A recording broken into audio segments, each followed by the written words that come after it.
Angify. I started Angified Presents. We share the love of music. It has been medicine and therapy. Nothing else worked. It has saved many of us. With mental health, we need to open our eyes. Hurt people hurt people. We ask that you listen, comprehend, and relate with your ears. Form that heart of unity and one. We share on this stage. Statistics, feelings, And ourselves. we stand with the belief to be you, to be heard, and to be original. We all may be different, with opinions and beliefs. At the end of the day, we are all brothers and sisters. We are family. We ask that you join us in a magical journey with artists from around the world. Open your minds, let in the love, and listen with your hearts. We all want a better tomorrow. Be one. Communicate and look out for one another. And then, and only then, will you find the world. We will find peace in all the world. You'll find the world. And you will find in this shining world. Heroes among us in every boy and girl. Many have been broken, red hearts turn black. Love will melt the ice and turn it back, and you will find the world. You will find the world. You will find the world.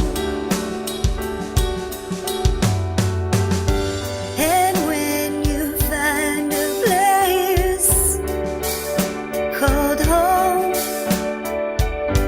where everyone is free to roam, a whole new world, a better place for our children's futures at stake. And you'll find, with music in your soul, laughter in your hearts, together we can grow a better place, with love in us all. And you will find, together we can save it all. And you will find a place called home, where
Welcome to You Dad Me a Hello. I am RJ. This is Mike. This is Andy. And we are You Dad Me a Hello. You didn't ask for it, but we're here anyways. Thank you guys for watching. Thank you guys for showing up every Thursday that we show up as well. And yeah, tonight's a good one. It's a good one. It's a whippersnapper of it. A whippersnapper. A whippersnapper. We're gonna tell some knee slapping jokes. We've got some good oldies but goodies tonight. They are certainly old, but they are good. Yeah. Kevin just hit us with a what's up? What's up? What commercial was that? Bud Light or Court? Yeah, it was one of the Budweiser. Yeah. Do I sound low? Do I sound too low? I'm bringing out a private chat moment again here. Oh, sorry. No, you sound good to me. It was weird. It sounded like your Bluetooth microphones were picking up your voice because it was doing that weird like Bluetooth cut in, cut out thing when you were talking. Now, if we all have Bluetooth capability, does that make it blue teeth? Yes. Because it's plural. I think it's Bluetooths in this. Thank you guys for joining tonight. I was hitting the wrong button. I was hitting the background button. It was going. I was like, video? Hey, we're figuring things out, guys. It's only episode 43. It's still early. Yeah.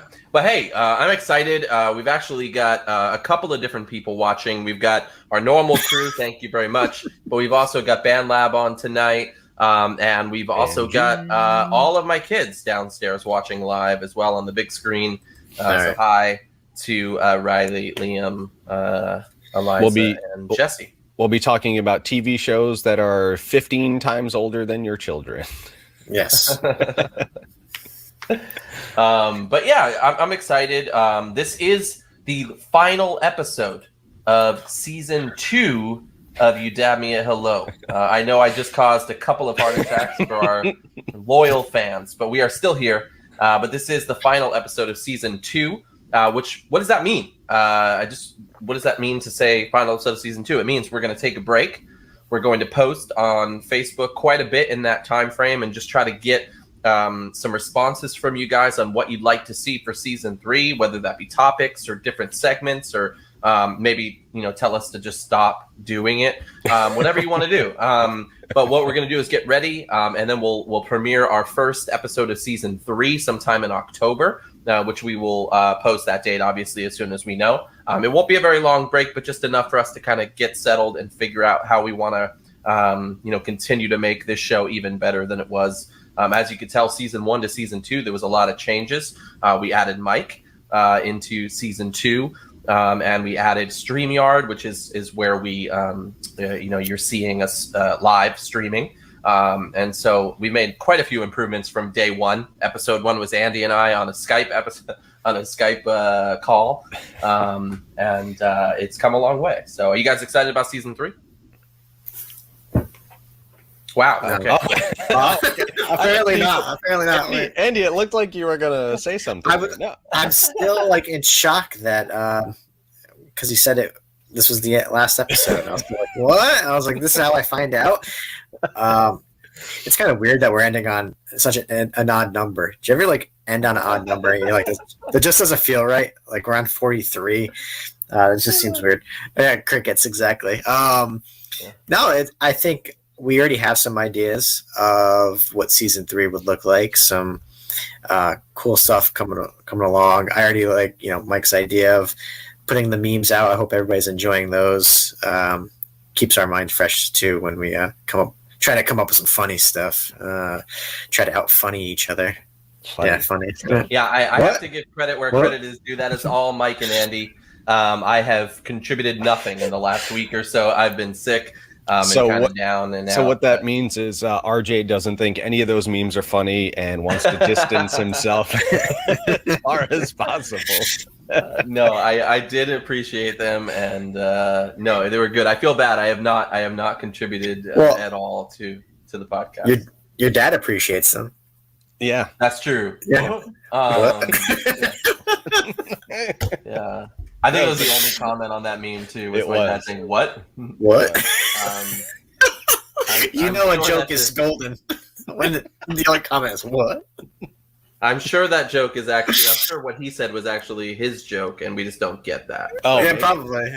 You're I right. was way funnier than the actual meme, so Maybe the reaction was like, "What? You guys are hilarious." Maybe that. Wait a That's minute. true. Oh yeah. Wait a minute. Thought in my head right now. I got to say it out loud. What if for season 3 we have a segment of just like 30 seconds of your dad? What was that? 30 How about, seconds. like, 30 seconds of what? It would just get 30. Oh, okay. Pre-recorded. Just RJ's dad. I don't know if I like that. Yes. Yeah. Oh, yeah. Like we'll film like an hour 30 seconds. Andy, you're cutting in and out on us on the season finale here. Oh man, this is not good. No. But, Okay. But yeah. No. Yeah, I'm excited for season 3. Obviously, we don't want to divert too much from the formula. No, the Wi-Fi is. Oh God, we're losing Andy, or he's getting abducted by aliens because he lives in the middle of nowhere. Oh man. Well, hey, this is a crap show for the last season finale, so I'm very excited about it. But yeah, tonight what are we talking about? We're talking about the top. Andy is like 10 minutes behind, laughing at my other joke. I'm here. All right, I got you. We are talking about the top Nick at Night shows. For people who are like, "What's Nick at Night?" Where have you been? Nick at Night is the adult version. That sounds really bad. No, it's not. It's not an adult version. It's it was the more, I don't know. It was the classic. Yeah, shows. It was the shows that they didn't think the kids would enjoy. Well, even though that's all I watched, but yeah. So let's just show them the adult list of shows. So we've got everything from All in the Family all the way down to Bewitched. There were plenty of shows that could have been on here, and I'm actually I'm really actually angry about some of the shows that didn't make it on. So we'll talk about that as well. But if you see your show on here, you got to fight for it. Feel free to comment. Feel free to let us know how you feel. But I feel pretty good about a lot of these. I do love a lot of these shows. Yeah. As a kid, I was watching these. I didn't watch a lot of cartoons. I watched Power Rangers and Boy Meets World and stuff. But for older shows, that was where it was at for me. Or classic shows. Sorry, I shouldn't say older. But yeah, so these shows stand the test of time. There we go. They do. All right. Well, hey, here we are. This is it. Here's our first bracket. It is All in the Family versus I Dream of Jeannie. All in the Family had 9 seasons, 205 episodes, and it started back in 1971. And then I Dream of Jeannie had 5 seasons, and that started in 1965. So, what do you guys think? All in the Family, I Dream of Jeannie. Don't forget that All in the Family also spawned 7 spin-off shows. 7 spin-offs? 7. What are those shows that it's we're going into the notes already. Let's go then. Sorry. Okay. Sorry. Well, you piqued my interest. Yeah. No, hold on.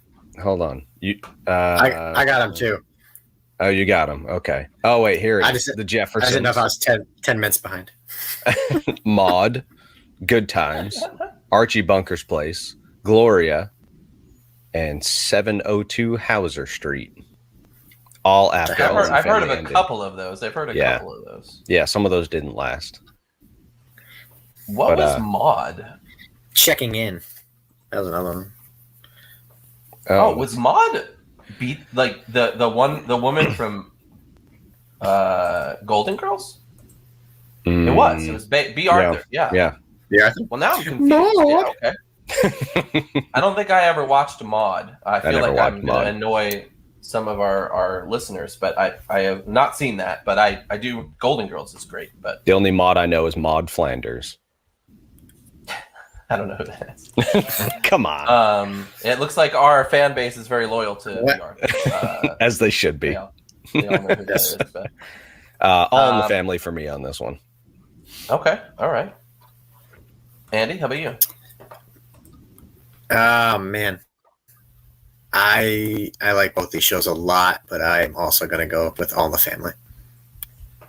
All right, that makes it easy for me. I actually watched more of I Dream of Jeannie, but actually it was only because it was on before and after my other favorite shows. So it wasn't neither of these shows were really my favorite. But all right, well that's it. All in the Family is moving on. What do you guys think about I Dream of Jeannie though?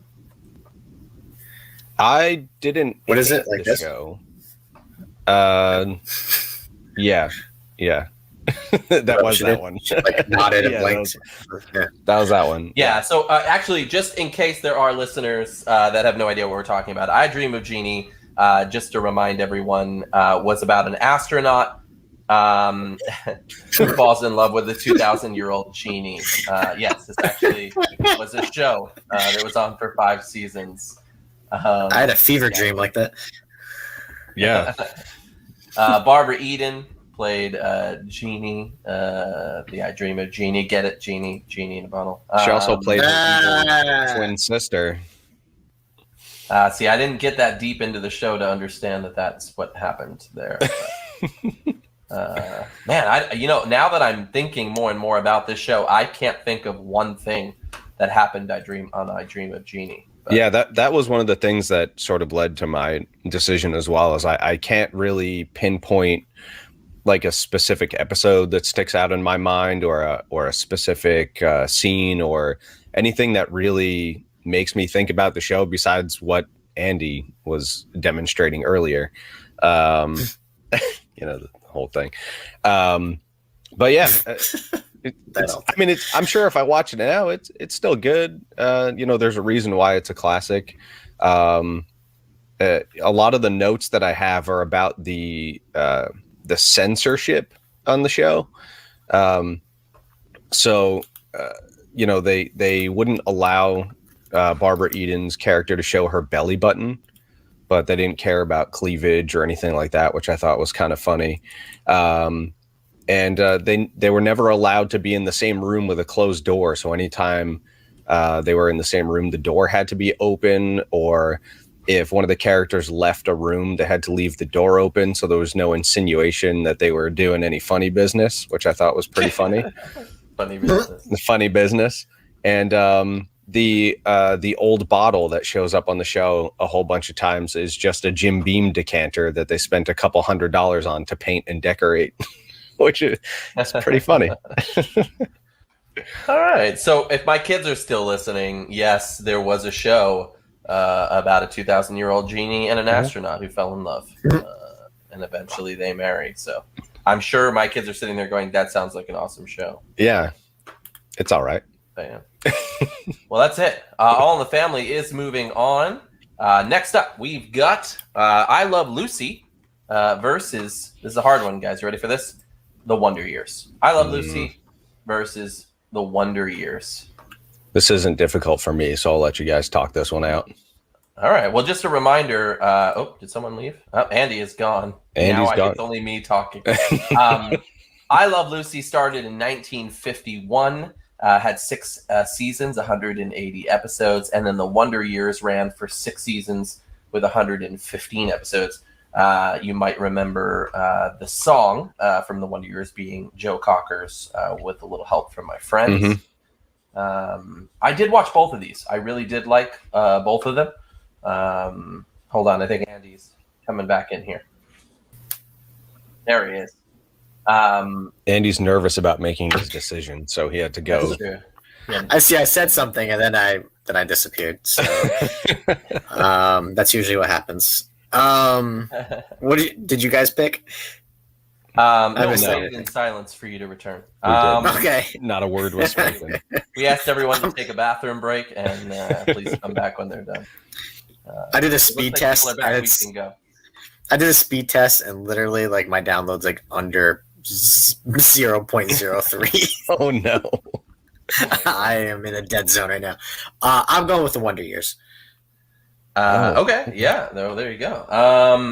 Yeah, for me, it's super hard because I feel like the Wonder Years and I Love Lucy are so different. They're such different shows. Very. And I like them for very different reasons. The Wonder Years being a bit more drama-based.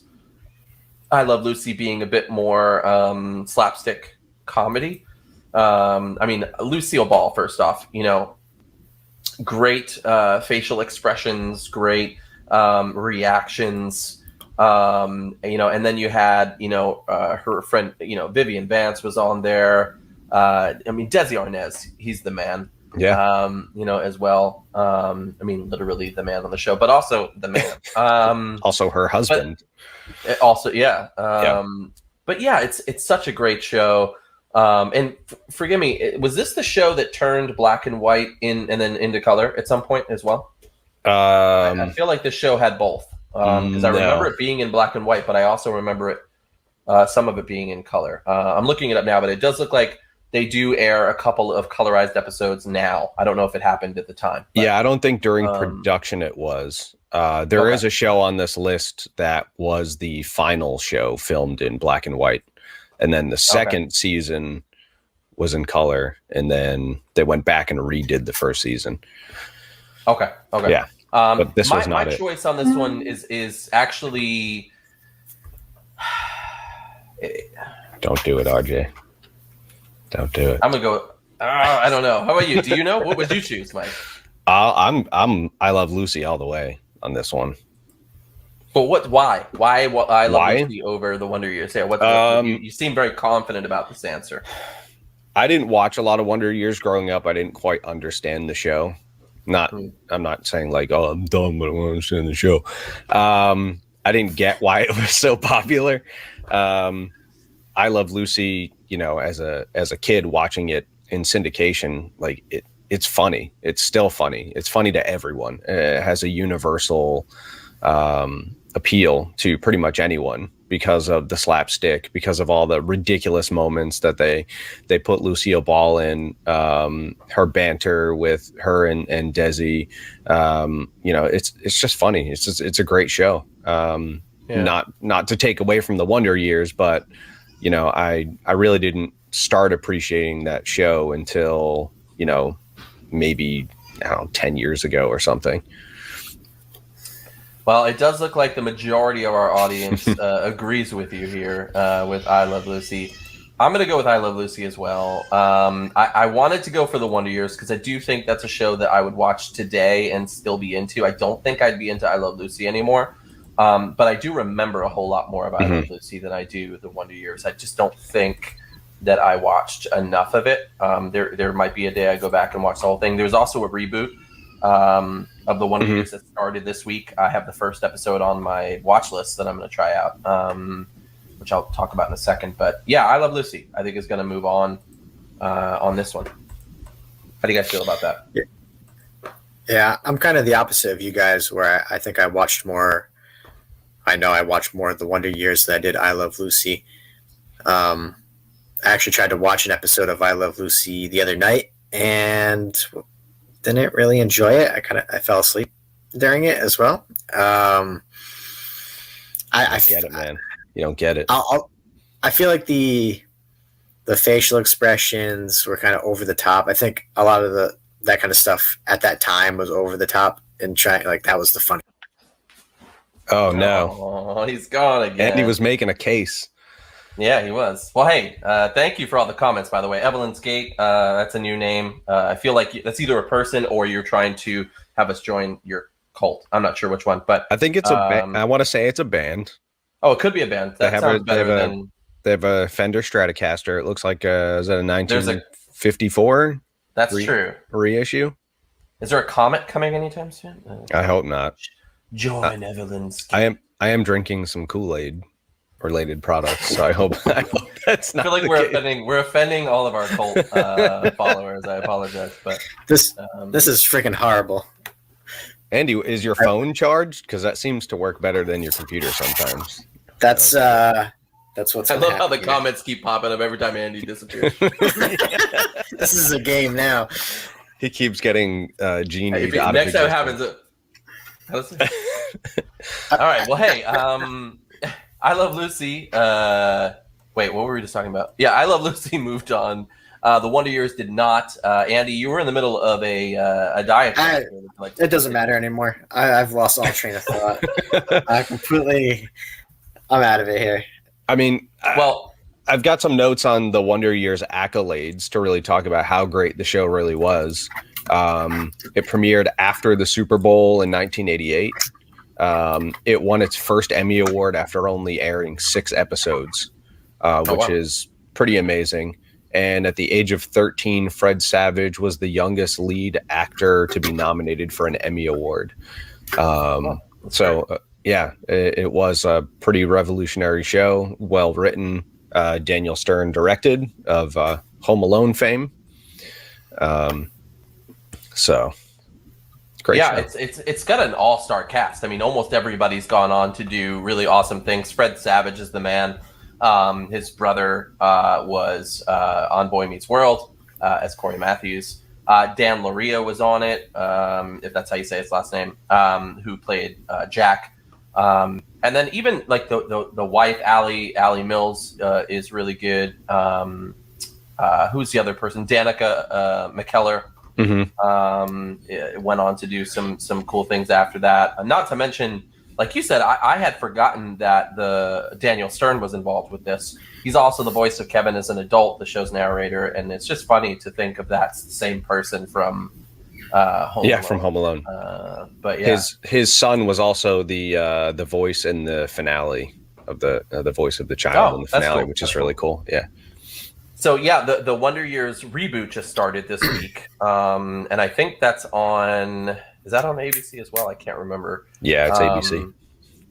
But it looks really, really good. Essentially, it's inspired by the series, and it's going to follow EJ in Montgomery, Alabama, in the late '60s, and Don Cheadle is the narrator for this one. So Don Cheadle's the man too. So like Don Cheadle. Yeah, and Fred Savage is an executive producer on this, so that's pretty cool. And so is Lee Daniels, who does a ton of stuff as well. So yeah, I'm excited about it. But yeah, that's it. It got really quiet. I think that Andy just muted himself. Andy did mute himself. I'm trying to set up on my phone, and now the damn mic on my phone is like, you don't exist. I'm like, what the hell is going on? Well, next up, we've got Happy Days versus the Brady Bunch. Oh, this is another tough choice for the audience for today. The Happy Days versus the Brady Bunch. Happy Days was 11 seasons, 255 episodes. That started way back in 1974, and that actually went on for a good 10 years or so. And then the Brady Bunch started in 1969, and that was 5 seasons, 117 episodes. What do you guys think? This is a tough one. I'm going to go with the Brady Bunch. This is a real tough one. Yeah. Brady Bunch, okay. Yeah. Yeah, see, I'm actually going to do the opposite. I'm gonna go with the other show, Happy Days. No, I was thinking in my head like I was going to say Happy Days because I mean it's an all-star cast. Again, I mean you've got Ron Howard, who's basically the man in film. You've got Marion Ross. You've got Henry Winkler, who's the man. Even Pat Morita was involved. Scott Baio was involved. It's got a lot, but I remember more from the Brady Bunch. I don't know if it's just because I was super into Partridge Family and Brady Bunch. Like I watched a lot of those all the time. Look, it's Andy twice. Oh, Andyception. Oh man. Your phone camera looks great, by the way. I'm kind of jealous. It's a very good camera, yeah. I'm jealous. Should I get rid of the other one and just always have you up there? Yeah, kick me out of the other one. No, I'm not going to do it. Hey. Well, no, Andy too isn't really the same Andy. I told you he got abducted by aliens. They cloned him and they put another Andy back in his place. Let's see how this goes. What happened? You sound crappier, but you look better. So it's all good. Wow. Yeah, you just have to look good for the camera. That's right. Wow, you look good. It's very clear. Wow. But anyways, hey, we're talking about Happy Days. We're talking about the Brady Bunch. Here it is again for people who need to read it. But I think I'm going to choose the Brady Bunch as well, Andy. Mike, how does that make you feel? Upset because I really like Happy Days. I used to watch Happy Days all the time. Brady Bunch I would watch just because it was on. Oh man, Happy Days is so good though. So this is not a happy day for you? No. Oh, this God. Happy Day is not yours or mine. I'm having so many issues.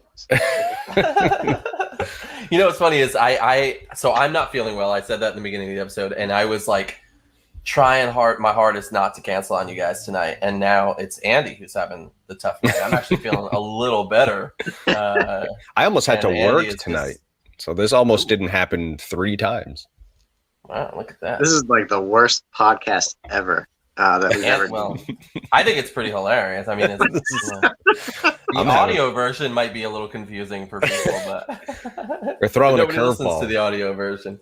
We're on our heels right now, so we're trying to keep it lively here. Yeah. Well, let's talk about the fact that, again, I know we killed Happy Days. I apologize, Tony. But let's talk about Happy Days for a little bit, because it is a great show and great song. Excuse me. So yeah, what do you guys think about the Happy Days? So some of the facts I have here. Apparently, the show was supposed to be set in the 20s and not the 50s. But he told them that he didn't know anything about flappers, which is funny because we were talking about that before we even started the show. All right, hold on, get myself lined up here.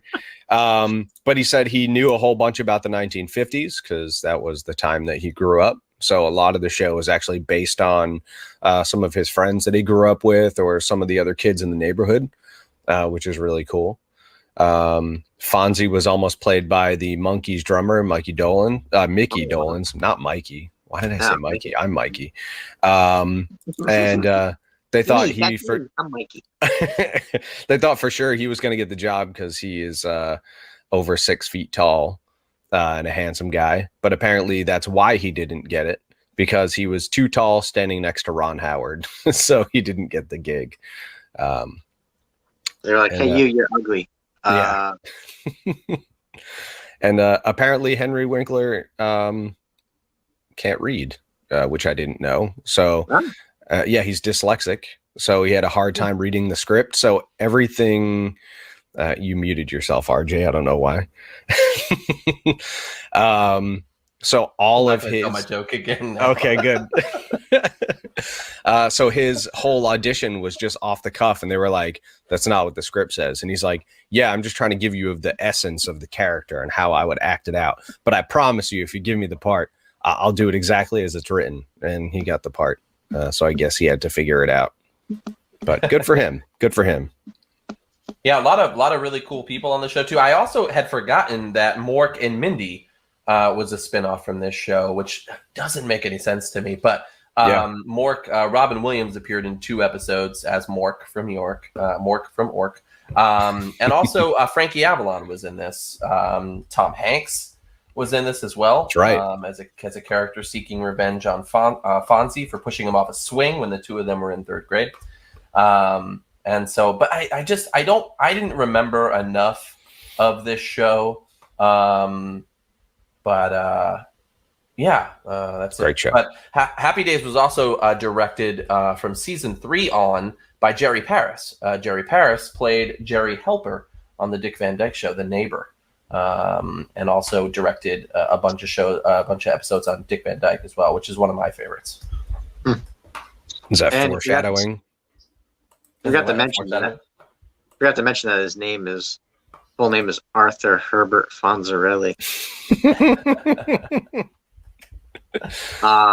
His last name was almost Masharelli, actually. but they didn't like the way. I didn't know if that was a joke or not. So No, that's a real thing. Then he would have been the Mash. Yeah, he would have been the Mash, and they didn't like the way that sounded, so they changed it to the Fonz. I feel like that's going to be my new nickname now.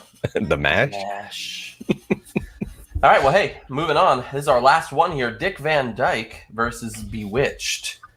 Dick Van Dyke being 1961, and that was 5 seasons with 158 episodes.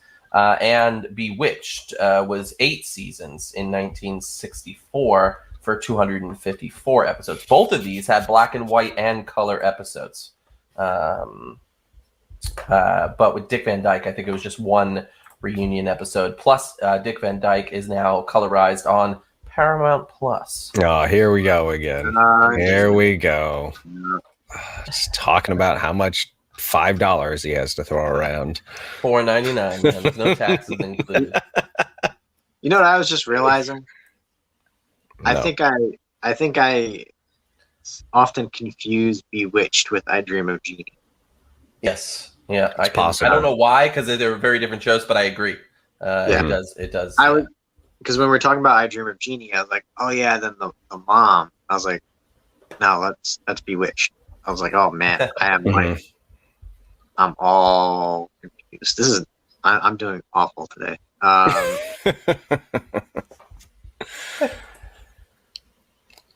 right, so he just gave up. So I'm gonna go.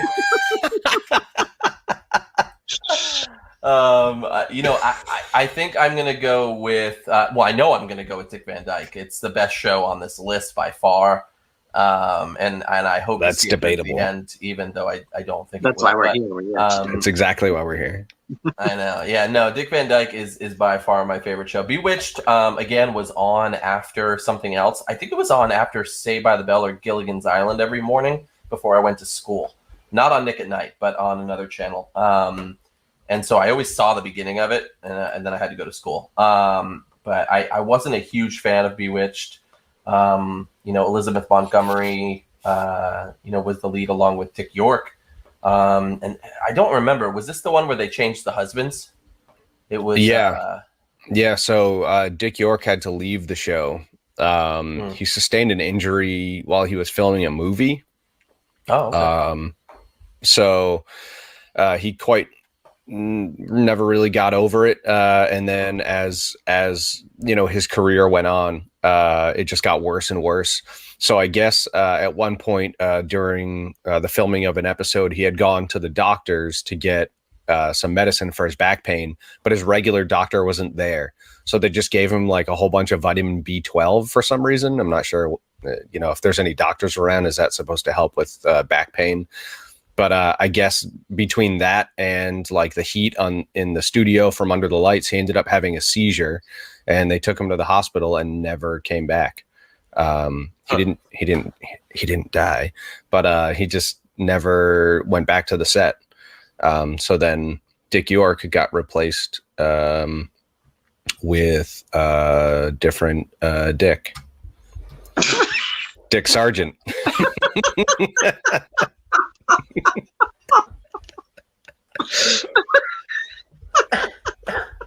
That was accurate in more than one way. Oh, my word. Sorry, this comment made me laugh a bunch of times too, but by myself. So but no, excuse me. Bewitched. One of the reasons also that every time I think of Bewitched, I get angry is because they made a 2005 film with Nicole Kidman and Will Ferrell. It was so bad. The New York Times called it an unmitigated disaster. It was so bad. It's a financial disappointment. But yeah, it's a terrible movie, and I love Will Ferrell. It's so bad. It sounds like we all hate Bewitched, so we're all just going with Dick Van Dyke. No. I liked Bewitched from what I remember as a kid. I didn't really watch Dick Van Dyke a lot when I was younger. However, I watched an episode the other night to kind of refresh my memory, and it was a damn good show. So in the Battle of the Dicks, I'm gonna give it to Dick Van Dyke. That's right. There's a third one. There's RJ keeps muting himself for some reason. Anytime he's trying to tell a joke. It's because I'm coughing a little bit. I'm still not feeling good. I don't want to cough into the thing, but then I tell a joke and I'm still on mute. I thought your computer knew when you were trying to tell a joke, and I was just like, nah. Yeah, no, I mean, by far, Van Dyke is the best dick of all. But like, Google it. Yeah, Google who's the best dick of all. We'll do a bracket. That's the first episode in season 3. In season 3 we're gonna have a segment called Google It, and it's just gonna be Andy telling you to Google something highly inappropriate. No, we could do a battle of the dicks. Dick Van Dyke, Dick York, Dick Sargent, Dick. But you don't want to just Google battle of the dick. Like, you don't need to do that. You need to include the rest of the name. Oh, you know how like you put hashtags, right, on the different things. So you put hashtag battle of the dicks. I feel like we've reached our quota of dicks and we can't use that anymore. Like, it's just too many for this one. Plus, I don't know if my kids are awake or not yet, but that's a name. It's a name. Can we put Richard Karn in here? Does that count? Yeah. Oh my word. Anyways, I don't think so, Tim. Anything else to say about Bewitched? No, I'm good. I'm yelling. Am I yelling? I feel like I'm yelling. You're fine. Who says you're yelling? Me. I just feel like I'm yelling. I just, maybe it's because I can't hear. Anyways, Bewitched is moving on. I got nothing else to say about that. We're finally in the top 4. Bewitched is moving out. Yeah. What? Yeah, Bewitched is moving out. You said moving on. Yeah, don't confuse us. We're easily confused. Yeah. You're right, Tony. Anyways, here we are. Please don't cancel us. We have All in the Family, The Brady Bunch, I Love Lucy, Dick Van Dyke. Now, this isn't a battle of the classic shows. If it was a battle of the classic shows, there'd probably be a whole lot more on here. These are shows that appeared on the Nick at Night network up until the year 2000. We decided to cut it off at 2000 because we were pretty much done with high school by 02, 03. And so our time of watching Nick at Night was more in the 90s and 80s. So any show that appeared on the Nick at Night network, and this is the 4 that we've had: All in the Family, Brady Bunch, I Love Lucy, and Dick Van Dyke. How do you guys feel about that? It's good final 4. Yeah. Strong. I mean, the top 8 was pretty strong coming out of the gate too. So, I don't think I'm a little put off because a lot of my favorite shows Andy hasn't seen, so they didn't get put on there. Fair enough. Mike, did you? RJ, 8 spots. We only got 8 spots. I know, but I don't watch. You don't want All in the Family in there. I don't like All in the Family. Why do you not? All in the Family is so good. So we know what. Here it is. We know what's losing this round then. Versus I Love Lucy. Well, not really, because I'm the only one who said I don't like All in the Family. I don't know where you guys are going, but All in the Family versus I Love Lucy. How do y'all feel? All in the Family. I Love Lucy. Oh, why? On you, Mike. You got to choose Lucy, or you got to put those sneakers on. You done. Sneakers? Am I missing something? Joke. It was a cult joke. Oh, okay. Right. RJ's a meathead. Meathead. Is that an All in the Family joke? That's an All in. That is an All. Yeah. That's what Archie used to call Michael. Rob Reiner. I feel like you need to listen to our listeners here, and they are all saying, I Love Lucy, except for Lori Jacques, who says All in the Family. I've watched both of these shows equally. So this is like a 50-50 for me. All right. I Love Lucy has the cool, like, what's the little chocolate, like, ramp thing that's going over, and they got to pick all the stuff out or whatever. Yeah. Come on, okay. that in itself.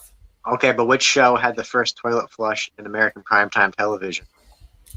Yeah, or the first full frontal male nudity. What? It was All in the Family. Yeah, it was a 3-month-old baby. I was like, what's going on? I missed this. If we're going on, they literally they showed the Van Dyke everything. Yeah, it was all there. It was all there. I feel like they should sue like Nirvana. That person might not even be alive anymore. I don't know. Oh my god. Well, they can make some money. This is bugs come out my nose. This is a very, very tough decision for me. Oh man, I'm looking at my notes, but it's not helping. It's really not helping. Who was it? Who posted a comment that said that All in the Family, was it Zeke? Is that All in the Family? Yeah. A lot of important topics where I Love Lucy was just fun. I think that's. Yeah. I don't know if I Love Lucy ever touched on anything. Yeah, I feel both of these shows were revolutionary for different reasons. I Love Lucy for, the multi-camera setup that we're all used to today on TV, like sitcoms and stuff like that. But yeah, I feel like All in the Family nowadays, I think, is misconstrued for what it actually represented.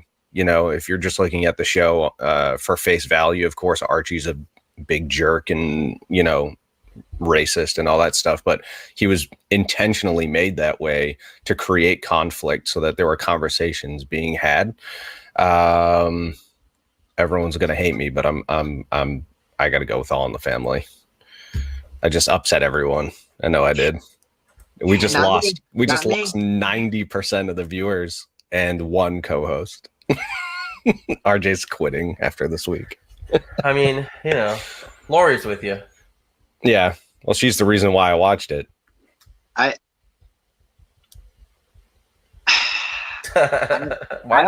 never really liked it. I've tried to give it a shot. I don't know. I never understood it as a kid. I didn't really get the appeal of it.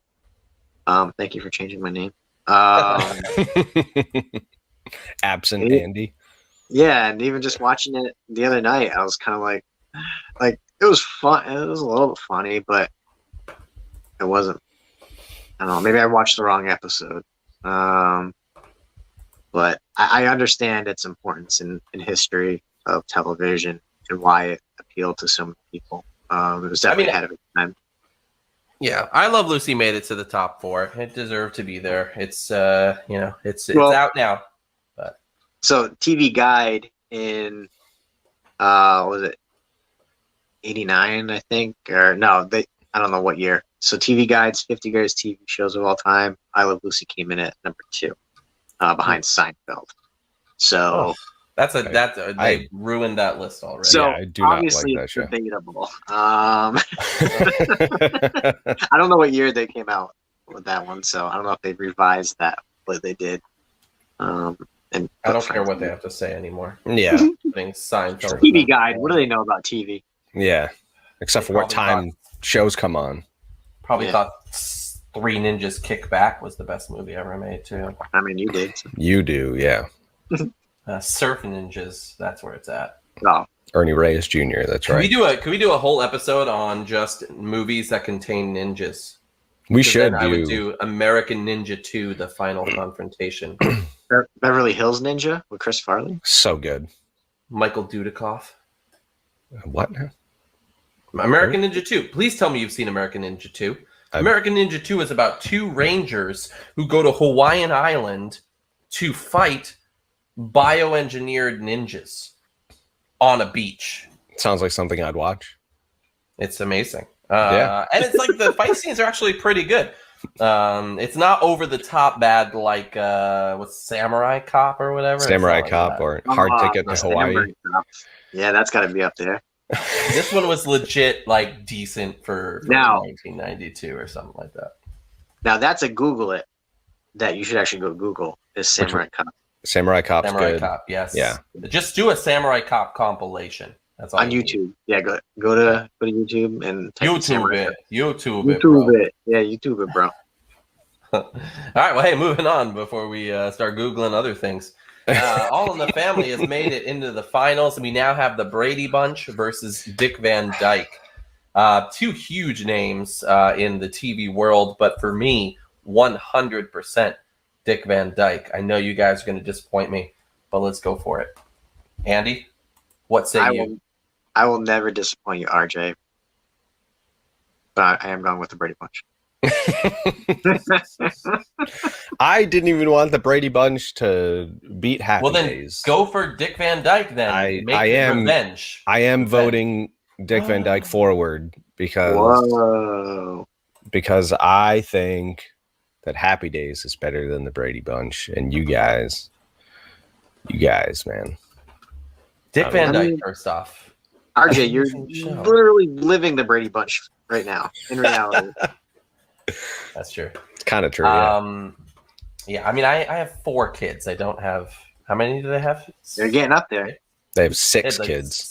6 kids. Now I'm thinking about it. It's funny. That's not even that big of a family anymore. But I'm gonna move in with you guys as well. So they're no Duggars or Oh my goodness! Let's not even get started on that. Yeah. That's another episode. It'll be. Can we do shows with a lot of kids? So it'll be like shows with tons of kids. That sounds all right. Forget it. Moving on. There's like 3 shows. No, there's not. The Duggars, the Plath family, the John and Kate plus 8. Don't do reality though. Like you can't do reality shows. That's like garbage. These all sound like shows I don't care about. Keeping Up with the Kardashians. They got like 100 kids too. 6 kids. Oh gosh. I mean, hilarious. But yeah, I have 4. Once you hit 4, I feel like we could just keep going, but I don't. We're done. That's it. I'm done at 2. I mean, Andy's done at 1. I think, right? It's just one and done.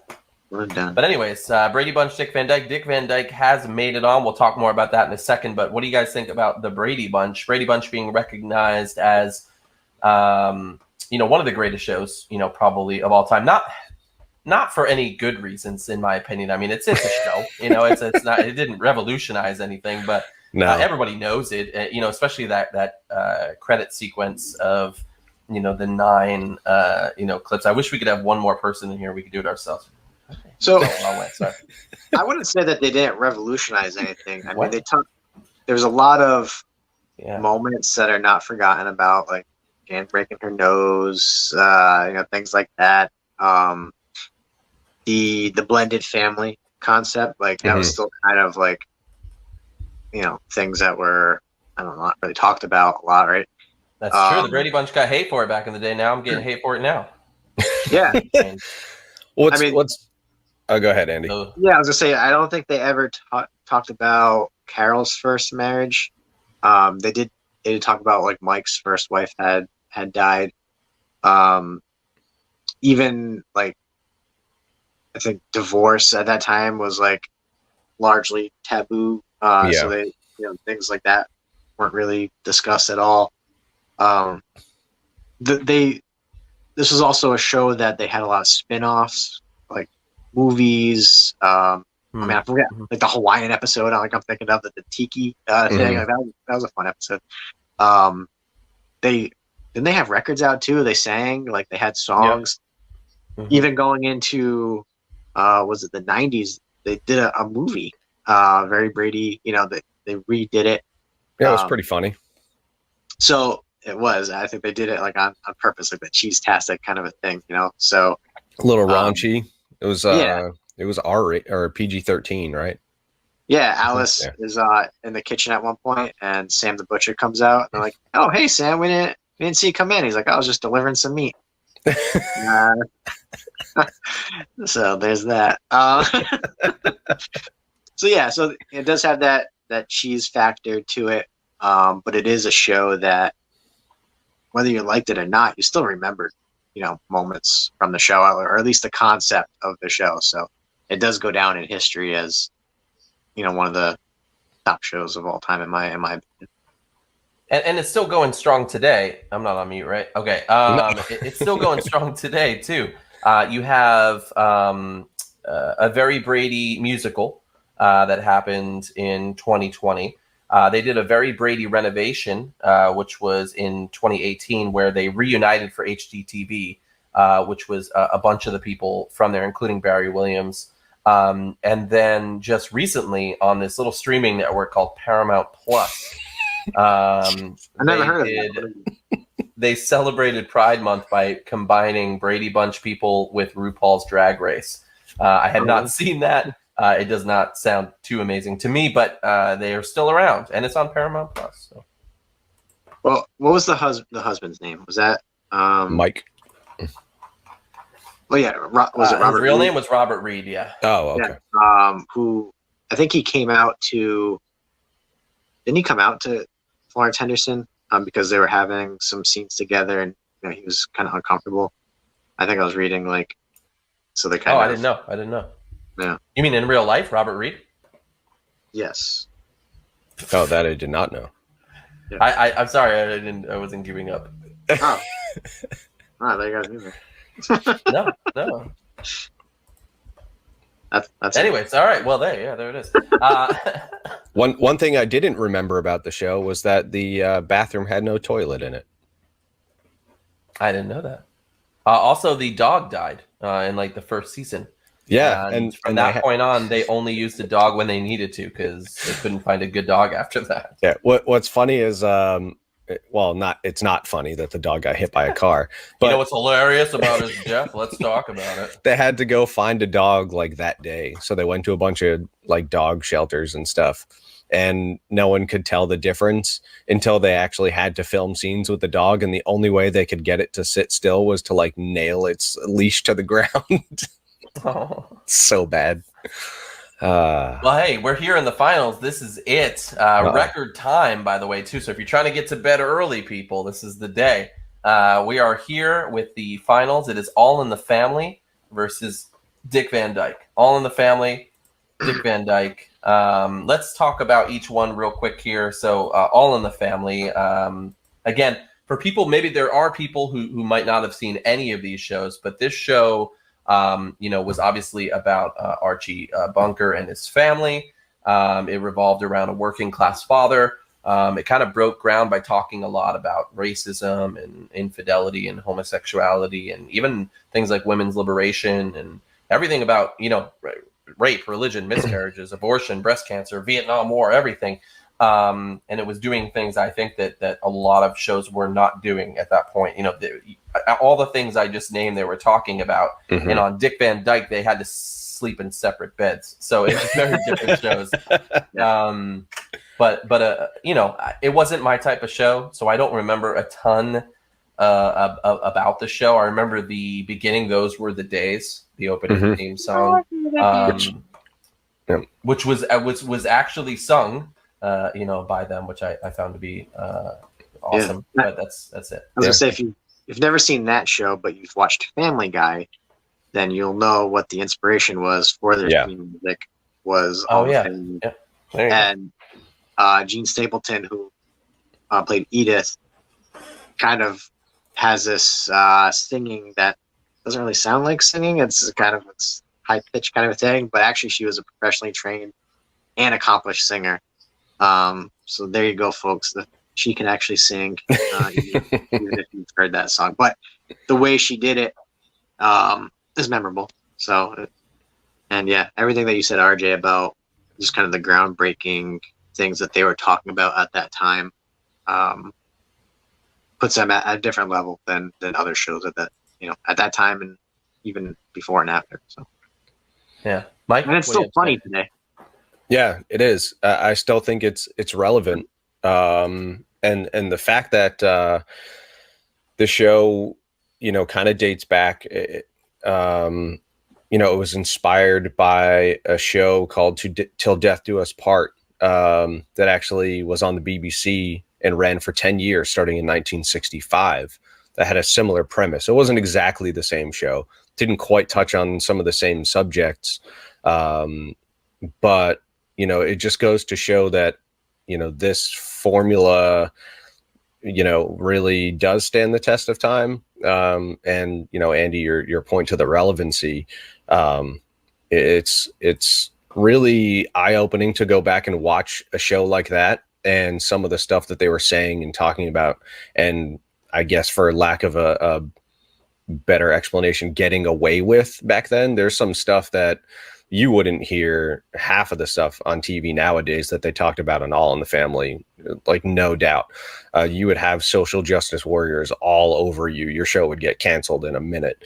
But the way that the show talked about it, there was always like an aha moment or, a moment of understanding between whatever character was, having a whether it was an internal conflict or, what was going on. There was a reason behind the things they were talking about. And that says a lot about, what TV can do and what media can do, and not just be garbage reality TV like we see nowadays. Like we talked about, was that last week? Yeah, last week we talked about how crappy some of this TV can turn into. We're kind of missing stuff like this nowadays for sure. Yeah.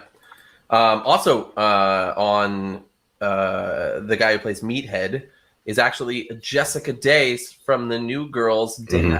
Yeah, among Reiner. many other things, including the director of some of the most amazing movies of all time, including Princess Bride, This Is Spinal Tap, Misery, The Bucket List, The American President.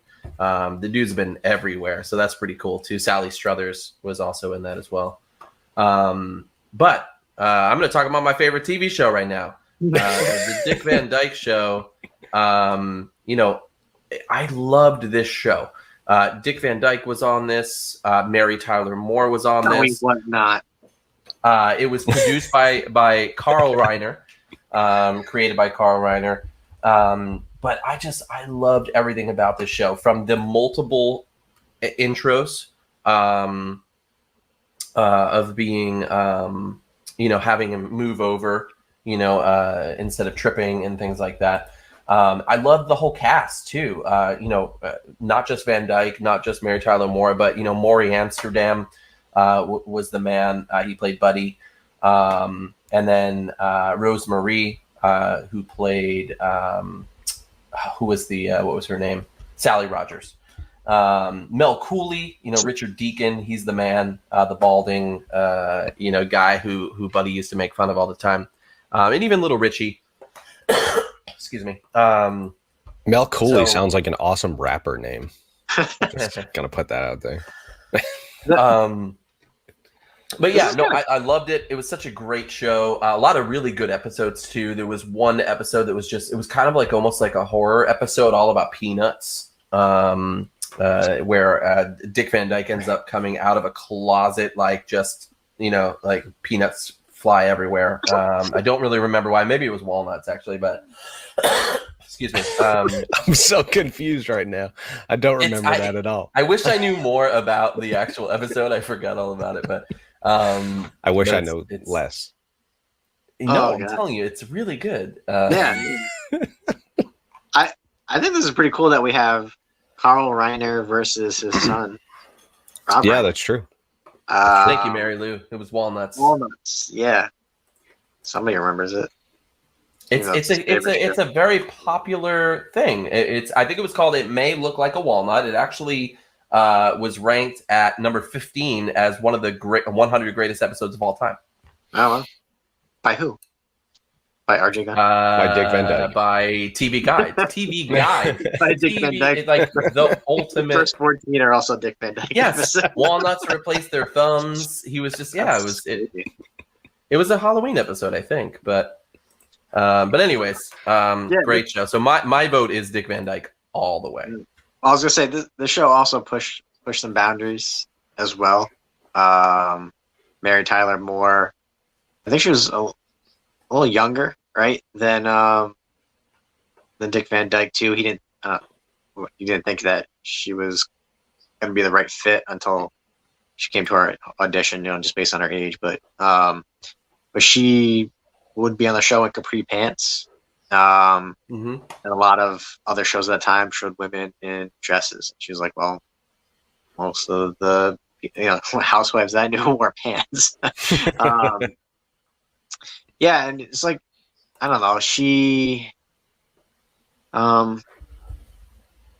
think she pushed the boundaries at that point of like what people's idea of like a housewife was, or what a woman was supposed to do. Like she was in charge, and you kind of have that sense of empowerment there that I see. So, Dick Van Dyke was hilarious. even the stuff like, yeah, it was funny then, but it's also funny now. Like he did kind of some of the slapstick stuff, but he also funny facial expressions. I think he did it better than I Love Lucy. Honestly, like I felt like this stuff was a little funnier. But so RJ, you're going with Dick Van Dyke. That's your final answer. Yeah, you kind of reminded me. I mean, Dick Van Dyke, first off, still going strong. You know, he's been in so much stuff even after that. Even if we talk about newer stuff, Mary Poppins Returns, Night at the Museum, Curious George, and then going back further, Diagnosis Murder, and Dick Tracy. He was also in the new Dick Van Dyke Show, which I never really watched, but it was kind of a continuation. But again, I'm not too into it, but he's been the recipient of 5 Emmys, a Tony, a Grammy, inducted into the Hall of Fame of Television. He's a Disney legend, literally recognized as a Disney legend. And then finally this year, he was honored with the Kennedy Center honor, which is huge. Not to mention, we have to point out, he was... oh, never mind. Sorry, I was talking about something else. His brother... Sorry, I was reading something. His brother too, Jerry Van Dyke, is awesome too. He portrayed Luther Van Dam in Coach, and they look. You was Jean-Claude Van Damme. Awesome. Jean-Claude Van Dyke. I used to love Coach. I should go back and watch Coach. That was a good show. Yeah, Coach went on to be in a great show called Parenthood, which was popular, the last 10 years or so. But yeah, Jake, 93 years old. He was dancing in Mary Poppins Returns. So, but yeah, that's it. So I chose Dick Van Dyke. Mike, anything left to say about Dick Van Dyke? I mean, it was one of the first shows on TV to cast a black actor in a main role. That didn't have to do with maids or, laborers or anything like that. In an episode where the babies got switched at birth, which was pretty groundbreaking at the time as well. And led to other actors getting hired for TV shows, namely Bill Cosby for I Spy, which was also produced by Carl Reiner. So, the show did do a lot of things for the civil rights movement and, sort of changing the perception of, what TV actors, actresses, and what that could look like as well. So just, to add a little spice in there. All right. So what are you guys choosing? I still got to go with All in the Family, though. Ooh, we're down to Andy here. Dick Van Dyke, 1. All in the Family, 1. Where are you standing? In his house. 2. I'm actually sitting in my house. I can correct you. 2. I'm gonna go with the show that I watched way more, and I would still watch it now. That's All in the Family. Hey. No, that's fun. That's the fun. What? Mike went, hey. So you're really choosing All in the Family? That's it? All in the Family? No, it was a joke. Yeah, of course. Yeah. I thought you bashed All in the Family before, so I thought you were still. No, he didn't. No, he didn't. No, he loves that show. Didn't one of you say you didn't watch as much of it? Oh, it was you, Mike, wasn't it? What? No, I love All in the Family. Somebody said they didn't watch it as much. I said I didn't watch a lot of Dick Van Dyke when I was young. I own almost the entire All in the Family series on DVD. You remember what DVDs are, right? Yeah. And yes, Timothy, you do have to be a dad to be on the show. I mean, Pete Hutch was on here, and he was just a daddy. So that's true. That's true. So you can slide. He's an uncle. I mean, he has some experience. That's close. With kids. Yeah, it's all right. Well, this is it, guys. All in the Family has been named the top Nick at Night show, according to Mike and Andy. Please put your disappointments in the comment below, and how many episodes it will take us to regain your trust. You can't deny All in the Family as a classic show. RJ is speechless. Thank I God. think RJ is typing in the.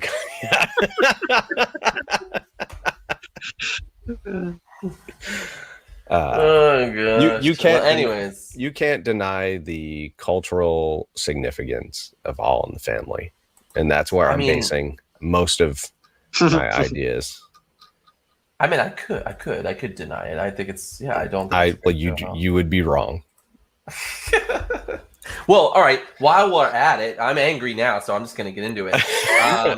We're going on a tirade. The fact that the Mary Tyler Moore Show is not in the top 8, if not in the top 2, pisses me off too. Because Dick Van Dyke and Mary Tyler Moore, both of those shows are my top 2 shows. Not to mention, nobody else chose Dragnet, even though Dragnet is one of the best shows ever made with Joe freaking Friday.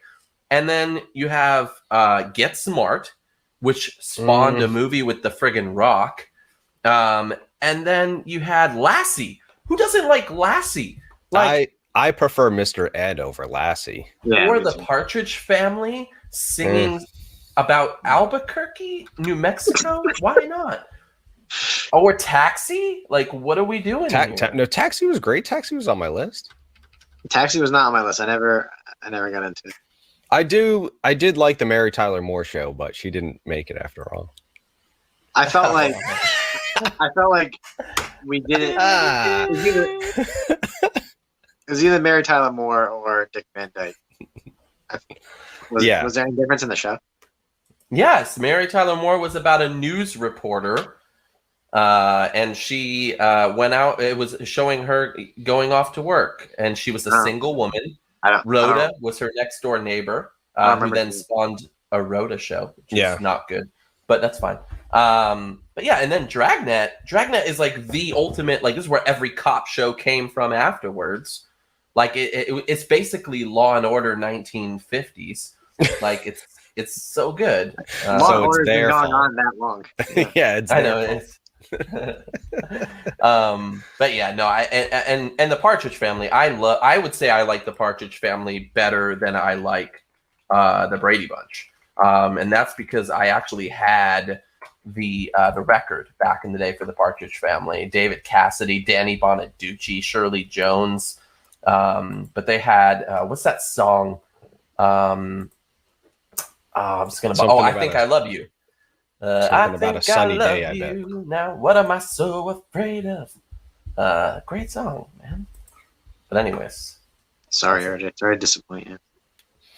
That's all right. We got what about Jake. You guys? Was there any other ones that should have been on there? Come on, get happy. Yeah, that show is the epitome of cheese. Oh my goodness. Yeah, I don't remember it being an amazing show, but I loved all the songs, so that got me. But the Partridge Family album I had on record. My mom had it on record, and I would listen to it all the time. Point Me in the Direction of Albuquerque, Brand New Me, I Can Feel Your Heartbeat. Like, such good songs. I'm going to listen to that later now. So should we do a song in style of Partridge Family? Yeah, I would do it. I know. Oh, hey, in the meantime, while we're waiting for season 3, we're going to push out a song. We got some music coming out. So don't all jump for joy all at once here. But I think the next song's pretty damn good. It's one of my favorites, so I think others will enjoy it. Well, hey, I'm excited. Way to promote it, RJ. Sorry, my bad. Yeah, it's great. I love it. No, I'm excited too. It's a good song, and I'm excited about some of the ones that are kind of still in working mode. And then you have sent me like 20 beats over the last month and a half that I have not really dug into too much. So I'm excited. I think there's a lot to dig through. Plus, we've decided for season 3 that we're really going to try to plan it out a little bit more, get those topics kind of solidified, so we have some time to kind of really not panic 3 days before the podcast and come up with a topic. So I'm excited about that. At least this time around, we had 2 topics at the same time, so we decided we would just do those episodes back to back. So that was a good stress reliever for sure. Yeah. Yeah. So any ideas that people have, throw them our way. Yep. Yeah. Feel free to hop on Facebook and YouTube. Also, feel free over the next couple weeks to share some of the older episodes. There are 43 episodes to choose from, so feel free to feel free to do that. There's at least 2 or 3 good ones in there that you can show your friends and family. There's got to be a little bit. RJ's in a boy band now. Sweet. I'm always in a boy band. Dream come true. It's true. Jake wasn't here for that episode where you talked about your love of NSYNC and Backstreet Boys last week, NSYNC, right? Please, you can't be both. No, I actually do like both. I actually like them all, man. 98 Degrees. I just saw Boys to Men. Here we go. A couple years ago. O-Town. BB Mac. Funniest comedians. We are. Thank you. We are the funniest comedians. I appreciate that. Love the compliment. They're hilarious. Those boys. I think funniest comedians will drop. That's not how Lori sounds. By the way, that wasn't. Sometimes she does. Oh, Mikey. Don't make me come down there. Mikey. Yeah, I don't know how funniest comedians would go. As much as we play off each other, all 3 of us have very different opinions on what's funny. I think the only reason we can make each other laugh here on the show is because we're all talking about the same subject. But when it comes to humor, I feel like we're all very different. But if we're not talking about the same subject, we find neither one of us funny at any point. It's true. Our group chats are very sterile. Our greatest loves, the other people hate. The only thing that really kind of unites us, I think, is this podcast and wrestling. That's pretty much it. All the shows that I'm like, you need to watch. Andy always disappoints me and says, like, I turned it off 10 minutes into it. It was terrible. That was just the wall. And then he's always like, you should watch this movie. It's about drugs. It's great. That was a good movie. What the hell was it? Kill the Messenger? Was that it? That was a good movie. Probably. You druggy. But no, I was just I'm just kidding. But yeah, no, I told Andy, I was like, best TV show or best game show in like years, The Wall, with Chris Hardwick from Singled Out. And he's like, dude, it lasted like 11 and a half minutes and I turned it off. Like, it's a great show. It's good. It was good. Yeah. I like it. But that's it. We're just gonna continue to argue in the season 2 finale. There might not be a season 3. We'll see. But I'm happy Dick Van Dyke made it into the top 2. It's deserving. But yeah. Anyways, thank you guys for joining us again. And be on the lookout for season 3. I love how crisis is in money. Dollar sign. Should be negative dollar signs because we're dads. Be on the lookout for make it rain in the college fund. But yeah, hey, look out for season 3 in October. We're very excited. So please don't forget about us in the coming weeks. We will try to reach out to you guys on Facebook and social media to keep you guys engaged with us. But feel free to send your topics and your questions and your comments and your concerns to Facebook and Instagram. But yeah, that's it. Anything left to say, guys? Andy's phone battery didn't die. We got to finish. It didn't. It's getting to. It's in the red. So, yeah. All right. Well, hey, thank you guys. We are Udamia. Hello. You didn't ask for it, but here we are, anyways. Season 2 over.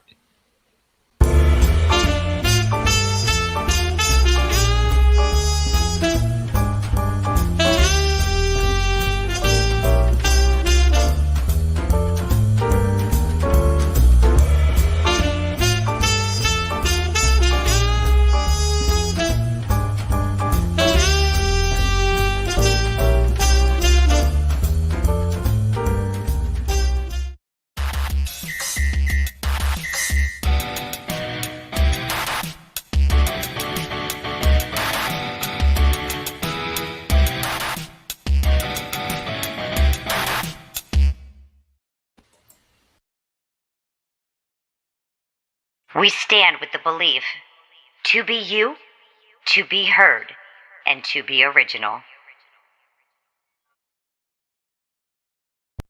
In the beginning, we were born.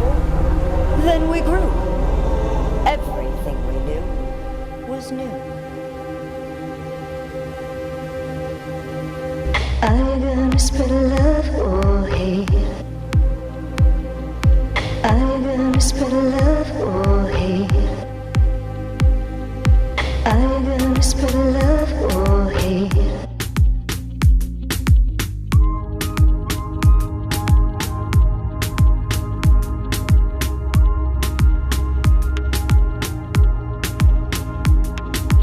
Then we see the world through different eyes. Realize it's all fairy tales and blue skies.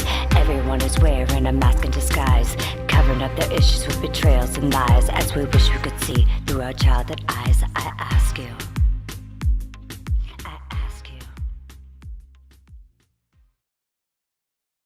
I hate change. Even things that may seem like good changes, I resist. Change robs all of us of control. We have to live in this sort of either, well, whatever comes, or whatever comes. We have to navigate those extremes. I just hit kind of a cool milestone on the channel in terms of subscriber numbers. All of the changes that have happened in the past few years, I wouldn't be anywhere without perpetual change. And then I started thinking about different areas of my life specifically, like my kids getting older and the different stages of life that they're in, moving into a new studio and building this whole thing, and I'm getting older. And then I got to my voice. My voice is changing. It's not changing like puberty changing. That happened a long time ago, and that was an interesting adjustment. Choices he makes. He walks with sadness in a world of hate. My voice is constantly in a state of change.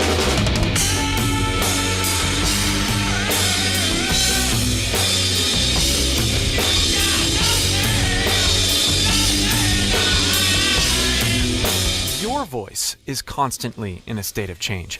Your artistic output and outlook are both always changing. And if we resist change, and this is hard for me to say, if we resist change, we resist creative opportunities. The opportunity to take advantage of and embrace what I have right now and what is coming. All the things that are going to be better because of whatever change that I'm experiencing. And I've started to try to think about change not as something that happens to me, but as something that I initiate. If I wait for change to happen to me, then I'm scared of it. If I initiate change, if I push forward and kind of go like, okay, I'm gonna do it, there's far less fear involved and much more a sense of anticipation. And this is so incredibly useful when it comes to our singing. If I focus on all the negative aspects of the changes that have happened to my voice over the, let's just say, the last decade, well,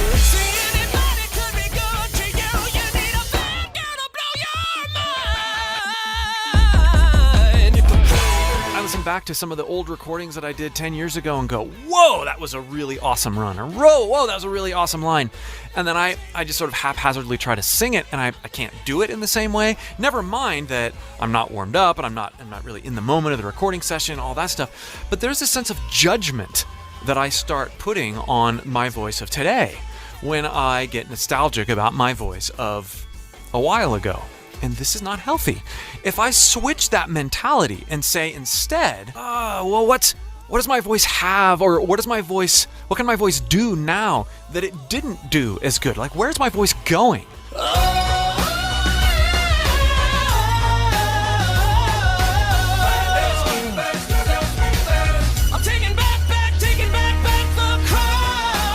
And there's so many of those things that I can say. My range is way better than it was. Even though I'm not as angelic in certain areas of my voice, I am thicker and beefier. And part of that is because my voice is deeper, and because I'm able to go higher, there's this there's this sense of like fullness that I did not have 10 years ago.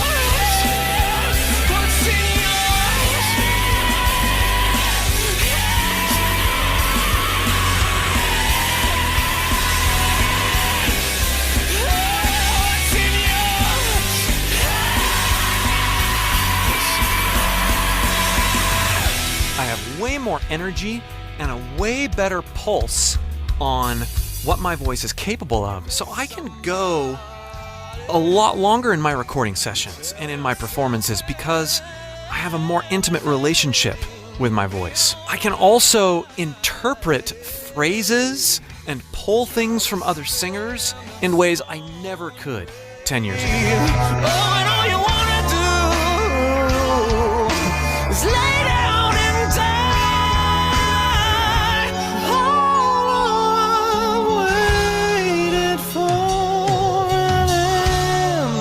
So yeah, change creates this feeling of loss.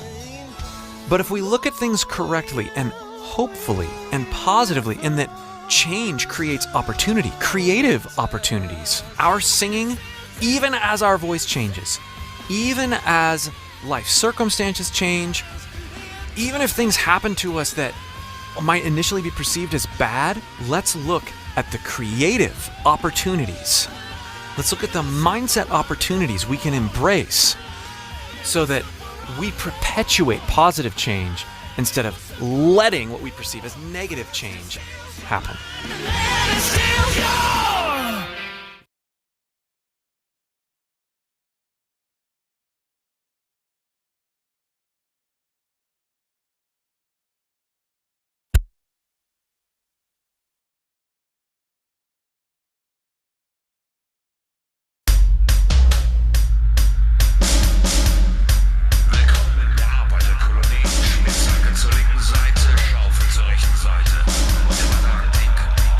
Arbeit macht das Leben.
We stand with the belief to be you, to be heard, and to be original. The number you have dialed has been changed. The new number is... Please note, the new number is... I got a question. How you gonna change the world? Are you gonna be the change? Alright, y'all, we are going to tune the Roland Phantom X6 down to 432 hertz. How are we gonna do that? Well, this is what it looks like when you turn it on. Now we're gonna go to the menu. The menu button is to the bottom left of that main screen. Alright, look, we've got that choice right there. We're gonna go down to System. See, this is how I went up and down over here. And we are going to press Enter right there. Now, look, we are in the system. Look at that. We've got those choices. We're going to use these buttons again, and we're going to go down. Look, it goes to the blue, down, down. Actually, is that what we do? Let me see. Enter. Oh, that's not the one we want. We're going to exit out of there now.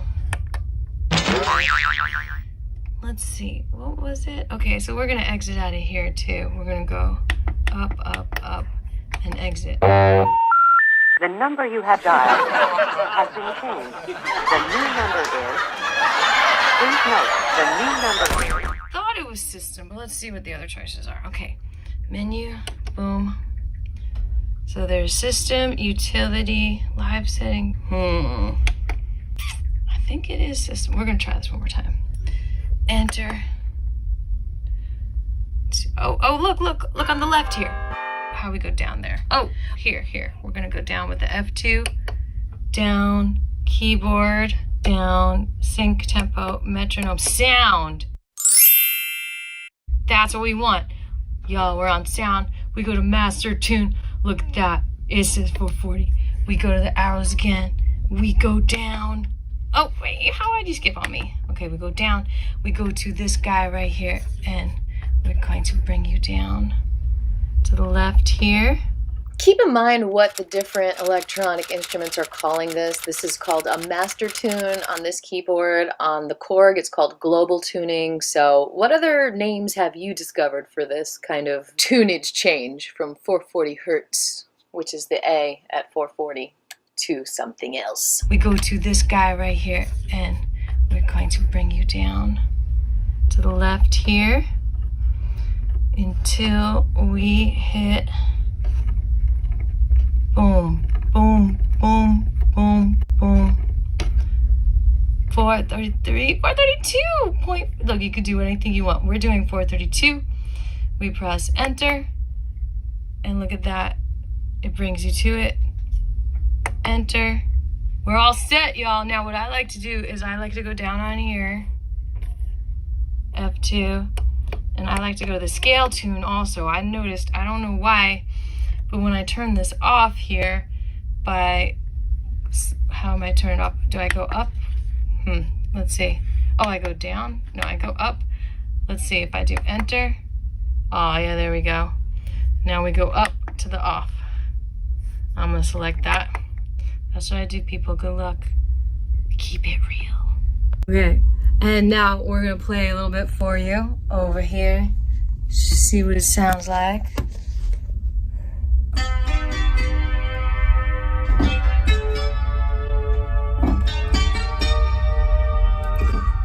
Aviva sings out, signing off. Thanks for watching. And the 1, and the 2, and the 3. L-O-L-O-V-E.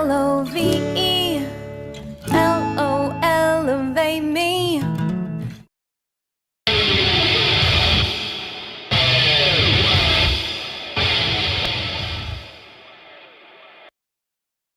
Hey, Chris Liepe here with what makes a good singer versus what makes a bad singer.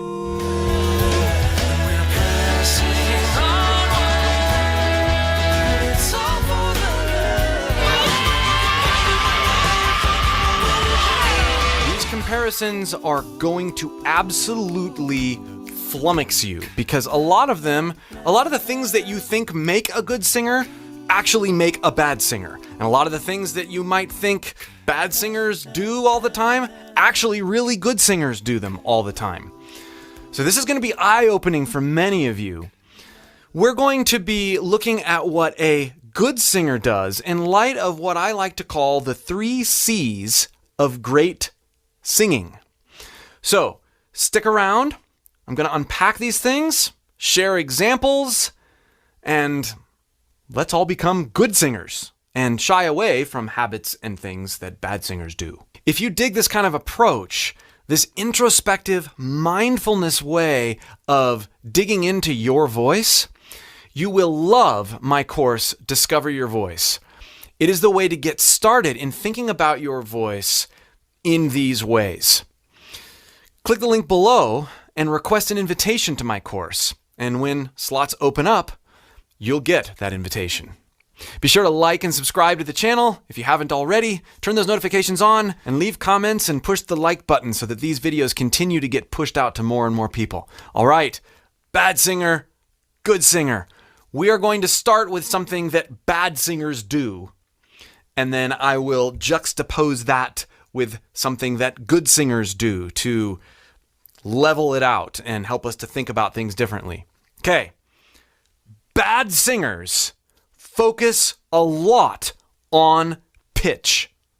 Yep, good singers don't focus a lot on pitch. Bad singers do. Instead, good singers focus on being conversational. That's our first C, conversational. Now, how could it possibly be that bad singers focus on pitch and good singers don't really focus on pitch? It's not that good singers don't focus on pitch at all. It's that it's secondary to the conversational delivery of their vocals. When you're listening to me talk, or if you listen to yourself talk, or you have a conversation with someone at a coffee shop or whatever, do they focus on where they're speaking in their range? No. They let their voice do what it does as a result of the expression. So if I even say that word, those phrases again, as a result of the expression. Result went up a little bit, expression went down a little bit.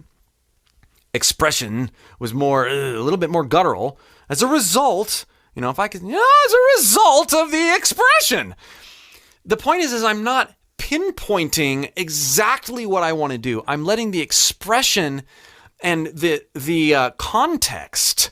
And this context in terms of singing can be what the music is doing, what the dynamics of the music is doing, what the melody wants to do, what it feels like it wants to do. Most melodies are written based on inspiration from something, not I've got to hit these pitches. The pitches work themselves out. I know this might sound a bit out there, but it's really true.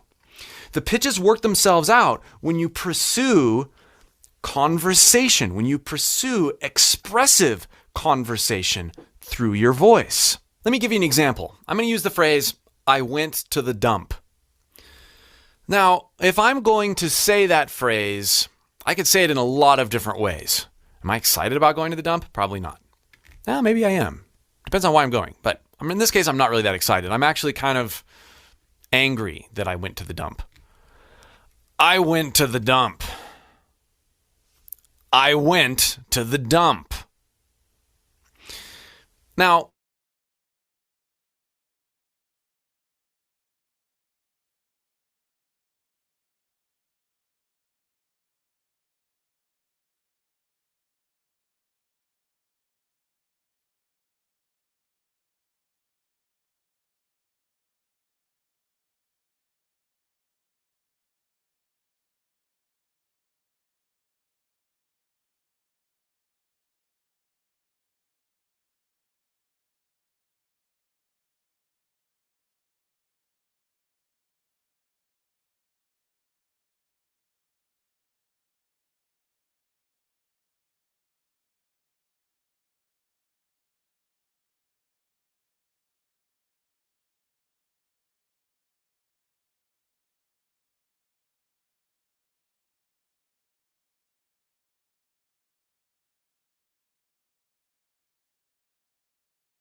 Thank you so much for bearing with us while we had a little bit of technical difficulties.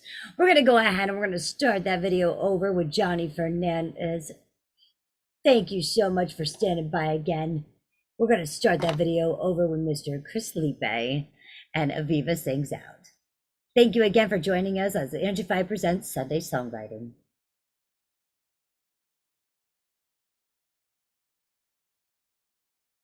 Hey, Chris Liepe here with what makes a good singer versus what makes a bad singer.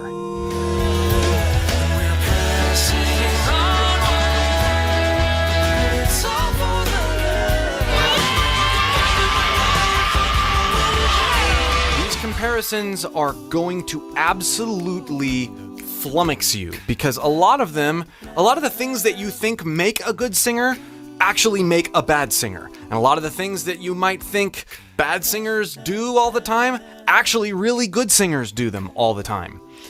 So this is going to be eye-opening for many of you.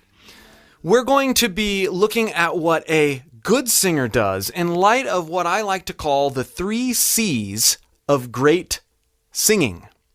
So stick around. I'm going to unpack these things, share examples, and let's all become good singers and shy away from habits and things that bad singers do. If you dig this kind of approach, this introspective mindfulness way of digging into your voice, you will love my course, Discover Your Voice. It is the way to get started in thinking about your voice in these ways. Click the link below and request an invitation to my course. And when slots open up, you'll get that invitation. Be sure to like and subscribe to the channel if you haven't already. Turn those notifications on and leave comments and push the like button so that these videos continue to get pushed out to more and more people. All right, bad singer, good singer. We are going to start with something that bad singers do, and then I will juxtapose that with something that good singers do to level it out and help us to think about things differently. Okay. Bad singers focus a lot on pitch. Yep, good singers don't focus a lot on pitch. Bad singers do. Instead, good singers focus on being conversational. That's our first C, conversational. Now, how could it possibly be that bad singers focus on pitch and good singers don't really focus on pitch? It's not that good singers don't focus on pitch at all. It's that it's secondary to the conversational delivery of their vocals. When you're listening to me talk, or if you listen to yourself talk, or you have a conversation with someone in a coffee shop or whatever, do they focus on where they're speaking in their range? No. They let their voice do what it does as a result of the expression. So if I even say that word, those phrases again, as a result of the expression. Result went up a little bit, expression went down a little bit, expression a little bit more guttural. The result, if I could, as a result of the expression. The point is I'm not pinpointing exactly what I want to do. I'm letting the expression and the context. And this context in terms of singing can be what the music is doing, what the dynamics of the music is doing, what the melody wants to do, what it feels like it wants to do. Most melodies are written based on inspiration from something, not I've got to hit these pitches. The pitches work themselves out. I know this might sound a bit out there, but it's really true. The pitches work themselves out when you pursue conversation, when you pursue expressive conversation through your voice. Let me give you an example. I'm going to use the phrase, I went to the dump. Now, if I'm going to say that phrase, I could say it in a lot of different ways. Am I excited about going to the dump? Probably not. Well, maybe I am. Depends on why I'm going. But in this case, I'm not really that excited. I'm actually kind of angry that I went to the dump. I went to the dump. I went to the dump. Now, you are understanding a bit about how I feel about going to the dump based on the way I said it. And part of the way I said it was the pitch that was happening with what I said. But you didn't notice that the pitch was good or bad or up or down. You just noticed that that was the expression. If we focus on that, and there are lots of singers that will corroborate this idea. If you listen to early Whitney Houston albums, the pitch is not that great, but the expression is incredible, therefore the pitch is heard as fine. If you listen to singers like Bob Dylan or Tom Waits or even guys like Robert Plant, the pitch is fine, but they're not pursuing pitch. They're just freely emoting and freely have this conversational thing going. Yeah, they're going all over the place in terms of pitch and notes, but the goal is communication. Don't focus on pitch. Don't focus on hitting certain notes. Focus on being conversational first and try letting the pitch happen. Mick Jagger, that's the guy I was thinking of before I did the camera split and punched this in. He's another example of this. His pitch isn't great. His expression, his conversational approach is absolutely there. Now, you should say, well, I want to have really great pitch. It's okay. You will. Focus on conversation. Let the pitch come. It will be more natural. Okay. Second thing bad singers do that good singers do way differently or not at all is this. Bad singers focus a ton on technique and exercises to get them where they want to be as vocalists. Let me say it again. Bad singers focus a ton on exercises and techniques. Yes, bad singers do this. Good singers don't do that at all. Every good singer I've worked with, every good singer I've gotten to know, they have not gotten there by using vocal exercises. They have not gotten there by studying certain techniques a ton. They've gotten there by being creative. Good singers are creative first, and they let their creativity drive the sensations in their voices. And as the result of being creative, they develop technique. Yes, they'll hone in on certain things from time to time, but it's always in a creative context. It's never in a rote exercise context. This was really seen when I worked with the lead singer of Periphery, Spencer Sotelo. I had him in the studio and we did lots of filming. We've even done a course together. And this guy he's technically brilliant, an amazing range, can scream, can sing softly, can do anything. Never done an exercise in his life. Not once. It's always driven by doing and being creative.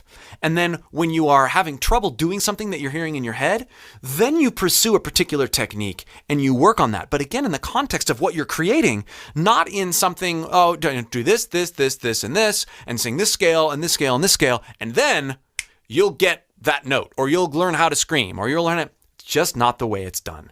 I realize that by me even saying this, that, well, then what good are courses? Well, courses that teach you how to emote, how to create, and how to learn in the midst of being introspective and creative. Those are the courses that you want to engage in. Bad singers spend time on exercises and honing in on technique for technique's sake. They might say stuff like this. I just want to sing that high note. Well, why? So I can hit that note in that song. Well, okay. But don't focus on the note. Focus on what this song is and how you can create a unique creative expression of that song. It may not mean hitting that note. It might mean changing the key. It might mean coming up with like John Mayer doing Free Fallin', not anything like Tom Petty did, but it's amazing. John Mayer can't sing as high as Tom Petty naturally.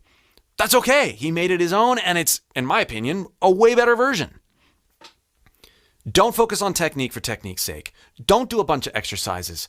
Create, make, write, record, react. Which leads me to the third and final thing that bad singers always do that good singers do not. And good singers instead do something else. Bad singers listen to a lot of advice from lots of people. Most of the time, this is friends. Most of the time, this is maybe people they respect in the industry or in their musical circles, but they listen to this advice, and they do more than just listen. They internalize it, and it manifests in a spirit of fear. Let me unpack this a little bit. Bad singers react to what people say and try to adjust their voice based on what other people say they hear. Ask for advice. This sounds good. This sounds bad. Okay, I'll change the way I do that so that you think I sound better. That is a horrible way to learn to sing. And you will forever be a bad singer because you're always singing to please other people as opposed to what good singers do.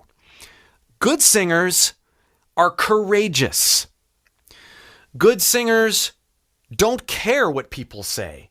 Good singers, because they're focused on creating and being expressive and conversational, they don't bother with what did this person think. They bother with, instead, how did that feel?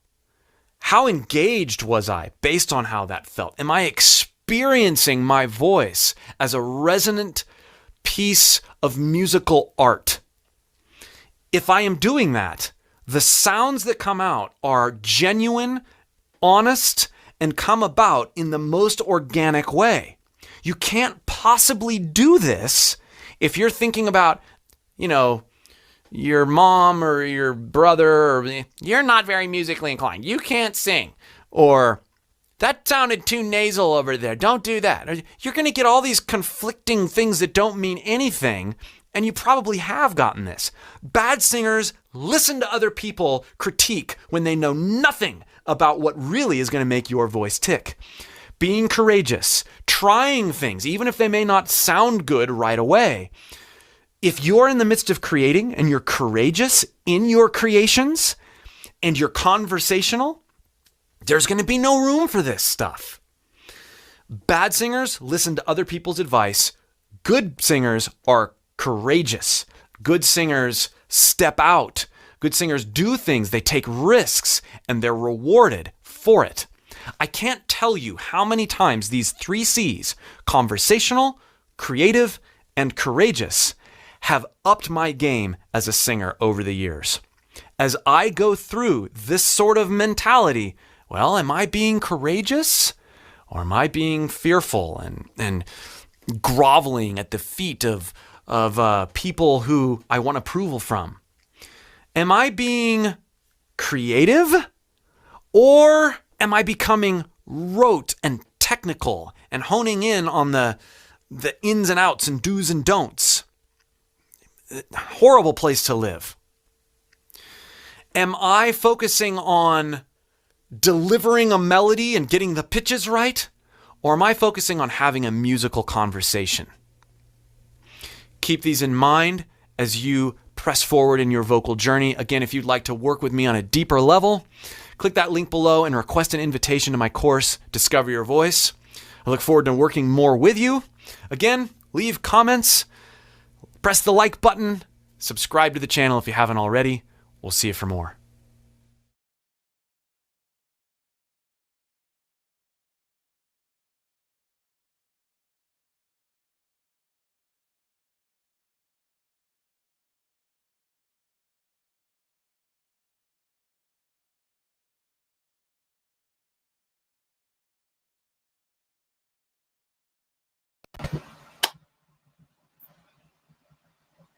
Good evening, fine friends and Willie fans. How are you this beautiful Saturday evening? I still have my bathing suit on from a beautiful evening dip in a pool. Oh, it felt so good. 90 degrees weather still, at like 10 o'clock at night. That's what it feels like here at least. So welcome to this 4th live reading of Tao of Willie. Now, the first 3 3 of them only have like 30 views, but one of them has like 150. And I know some books I'm reading have more, like people seem more into it, but I don't know. I think people are into this one. I just think the algorithms aren't picking it up. So I'm just going to keep going because this is just one of my favorite books, to be honest. I think it's really fun to read. And the book is linked below. But this one is like a not for sale, uncorrected proofs. So it might be a little bit different than the actual book. And maybe Willie's people are suppressing it. I don't know. If you guys don't want me to read it, just let me know directly. Anyway, I want to start this reading with a Corona shot. Not a jab, but a salty crown shot. Because, you know, things are going around out there, and this is an amazing preventative. It has lemon juice and raspberry, quinine, vitamin D, a bunch of stuff in it. I'm not going to do the whole thing. Zinc. Yeah. I'm just going to do a little bit because... Oh! Holy cow! Oh my god. Hold on.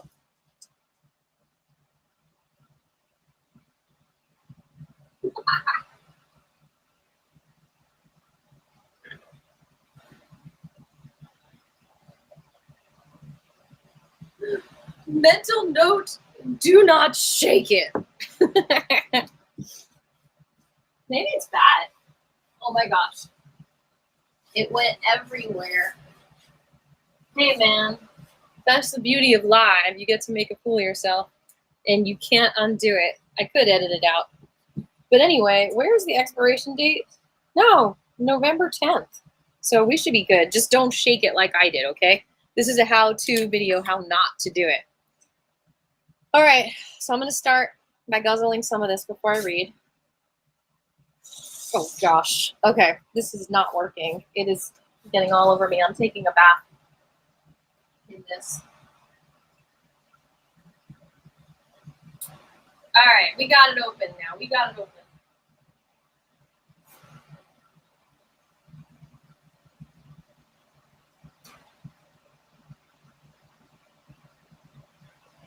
Oh.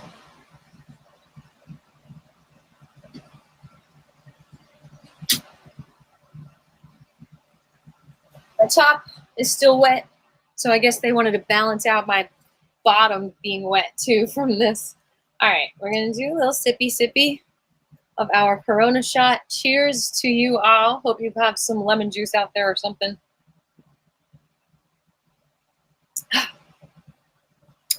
Ooh, that's bubbly delicious. I might do it all before the end of the reading. All right, here we go. So the chapter I am reading today is called Cherokee Nation. In the old days, our people had no education.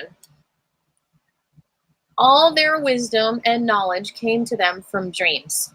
They tested their dreams and in that way learned their own strength. Ojibwa Elder. I'm really sorry. I'm probably not pronouncing that right. From the wild Injun kid. Hey!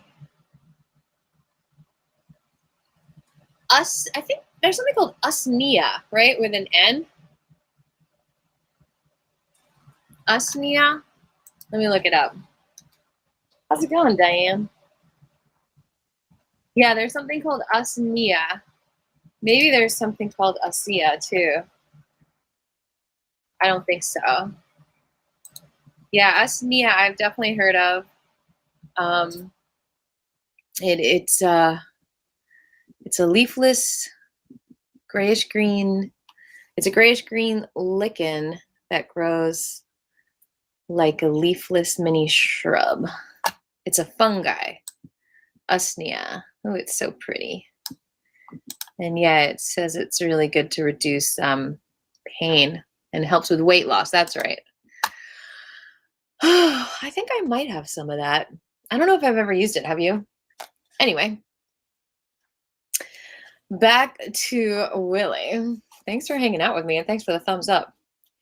So from the wild Injun kid to the pony-tailed peace pipe smoking chief of the Nelson clan, I've never doubted that my Indian blood is a big part of who I am. My grandmother, Bertha Greenhaw, was 3/4 Cherokee Indian, and her husband was half Cherokee and half Irish. I guess that means that I can't be trusted with a bottle of Irish whiskey and a scalping knife. I love a sense of humor. The Cherokee people, or the Salagi, I know I'm pronouncing that wrong. All right, Diane, you got to keep us posted on how that's helping you. I've definitely heard of it. I feel like I might have taken it at one point in my life, or maybe, hold on, Pinky is hanging out on this circular light. She needs to get off of it. Oh, thank you. I feel like it might have been in a blend of like stuff I was taking at one point. That's how I know about it. I was taking like this stuff for tinnitus, which is thankfully pretty much gone, mostly. Anyway, I think it had like usnea, and I think it had like oregano and grape something. I don't know. Anyway, I might get the bottle before this reading is done. The Cherokee people, or the Salagi, as they referred to themselves, I'm sure I'm pronouncing that wrong and I apologize, originally occupied a large portion of the Allegheny Mountains, forming friendships and forging alliances with the white settlers who came into their lands. In just a few decades, the Cherokees saw their homelands become Virginia, Tennessee, the Carolinas, and much of Alabama and Georgia. In none of those states, sadly, was there room left for the Salagi. The religion of the Cherokees, like most Native American tribes, is a mix of Zootheism, I don't know if I'm pronouncing that right, or animal worship, combined with the worship of all tangible things, including the sun, the moon, and the stars. The sun and moon, for example, were considered sister and brother. Humans were thought to be the sun's grandchildren and the younger brothers of the moon. With belief in gods above and below the earth, in the waters and across the land, the Cherokee seemed to share much with the way of the Tao, which also sees God in all of creation. Despite their written language and their long support of the U.S. government, in 1838 and 1839, 20,000 Cherokee were evicted from their homes and forcibly marched west on what would soon be known as the Trail of Tears. Already adapted to the world of white men and ill-equipped for a winter journey on a wild frontier, 4,000 Salagi, men, women, and children died of starvation, exposure, and disease along the way, and probably refined sugar and white bread. This is one of the most shameful chapters in American history, and serves as a strong reminder as to why we should never allow our ambitions for America to blind us to the possibility of misguided action on the part of the government. Those in power should never be confused with the documents and law that grant them that power. Being elected or appointed does not necessarily make you right. Following the letter of the law and the universal truths in our heart is what makes something right. Knowing that my ancestors got a raw deal, I have long believed in supporting American Indian causes. My appearances at various Indian events over the decades has made me closer to my Indian heritage and helped me to understand more about who I am and why I think the way I do. In 1987, I was named Indian of the Year in Anadarko, Oklahoma, and spent all night playing music and dancing with 15,000 Indians. That experience made it clear to me just how powerfully musical Indians are, and what a large influence my Indian blood has been on my music. And just a side note, it's a Native American woman who inspired me to even do singing as a career. That is how powerful the music is. And it was her Native American prayer that moved me and opened my heart and made me remember who I was. All Salagi, and her name is Cherokee Rose, by the way. And she has a song called All the Wild Horses. It's not mainstream, but you might be able to find it somewhere. not on Spotify, but I've got recordings if you want to hear it. All Salagi music was thought to have begun with the slaying of a monster named Stonecoat, a living rock who was protected by his stone coat. As the Salagi defeated the monster with a huge fire, the Cherokee people were witness to the songs and dances which sprung from their burning adversary. Passed down through countless generations, these songs and dances helped bring success in war and in the hunt, and were used as a medicine for treating sickness. Music, medicine, heck yeah. Perhaps that's why I believe so strongly in the healing and nurturing power of music. Me too, Willie.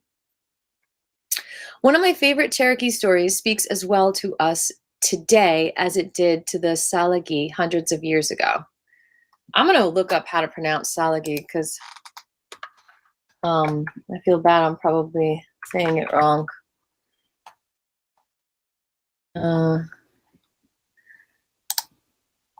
It means cave land, people. It's not telling me how to pronounce it.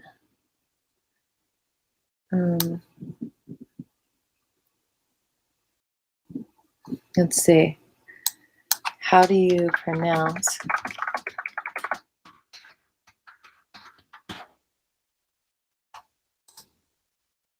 Cherokee. Okay. Cherokee. Cherokee. Cherokee. Cherokee. Cherokee. Or Solagi. So someone says Cherokee and the other one says Solagi.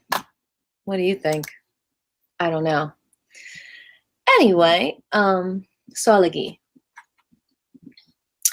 The Solagi believed that within each person was a battle between two wolves. Oh, I've heard this one. Sitting with his grandson, a grandfather explained that one of the wolves was evil and was driven by anger, envy, regret, ego, and the worship of war. The other wolf was good and was driven by love, hope, compassion, and the promise of peace. Thinking about the wolves already growing within him, the boy asked, "Grandfather, which wolf wins?" And the old man replied, "The one you feed." Yep. We all know that pretty well, don't we? All right, the next chapter I already read. I'll link it in the description. The Willie Way. So, I guess that's all I'm going to do. A little quick reading of that right there. Oh, wait. There's a second Willie Way. Because I read the first Willie Way. Weird. I guess that's why this is a unreleased copy. All right, well, I'll just read the second Willie Way. Breathe. All right, 5 more minutes of some Willie time hanging together. All right. When I was very young and just learning music, my grandmother taught me that voice control depended on breathing from way down deep. True. Through deep breathing, you strengthen your lungs, your vocal cords, and every other part of your body, including your heart. Oh, I love that. And by the way, on my channel, I do have some breathing techniques for singing. Maybe I'll link them in the description. People tell me they're surprised that I don't run out of breath at my concerts, even when I sing for a couple of hours straight. When the all-day golf game swings into an all-night poker game, my pals are amazed that I'm able to keep going at all. I don't explain it to them, but I will tell you, the secret is breathing. Everyone knows that filling your lungs with oxygen is good, but not many people choose to do it. Qigong really helps with this too. Like most of the choices you have in life, you know inside whether it's right. Whether you do it is up to you. Deep breathing can work wonders for your physical, mental, and emotional state. Simply by breathing, you can bring divine energy into your lungs and through your blood to your heart and your mind. Breathing is its own form of meditation. Breathing can calm you and put you in touch with your own spirit. If you concentrate and listen to your own breathing, what you will hear is the sound of God and feel. I've been the butt of plenty of jokes about deep breathing. My Austin torpedoes. Maybe by Austin torpedoes. But even I'll admit that deep breathing fresh air is the most natural high. Even more than cannabis. I added that. That's not written, but I think that's what he means. Breathe from your chest. Breathe from your gut. Breathe from your heels. Breathe from your diaphragm. Not that formal birth control. Through breathing, you deepen your contact with the world around you. And I don't know, my tip on breathing is to not even try, like to literally just like think about, if you just think about God and love and beautiful things, that also deepens your breath. It's just like, you feel that love connection. And I think that's a deeper breath than trying to be like, let me breathe deep. Because it's like, it just relaxes and it comes from the right place. Where was I? Through breathing, you deepen your contact. Through breathing, you deepen your contact with the world around you. An open window is a wonderful place to breathe deeply. When you clear your lungs, you expel the old and take in the new. The new air, of course, brings oxygen to your lungs, your bloodstream, and to all the cells of your body, including your brain, your beautiful brain. When you expel the old air, you also provide carbon dioxide for trees and plants who make oxygen for you. That'd be a good thing in a children's book, Willie.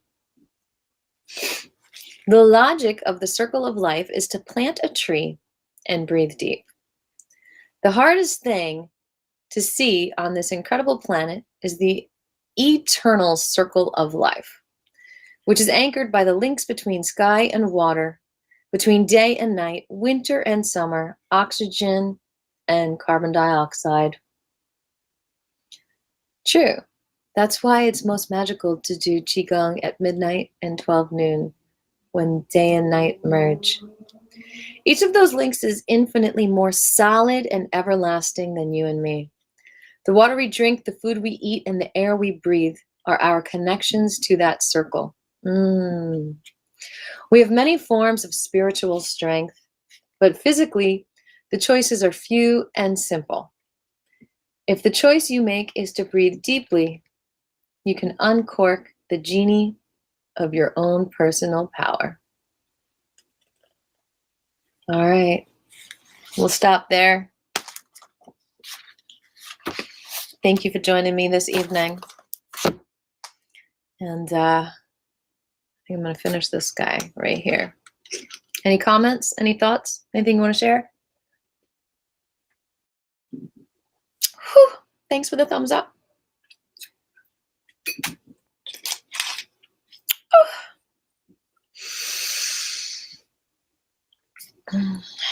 We are done with our Willie reading. If you just popped on, you can watch from the beginning. But yeah, have a beautiful night, everyone. I'm going to take off this wet bathing suit because you're not supposed to hang out in wet bathing suits if you're not in the sunshine. And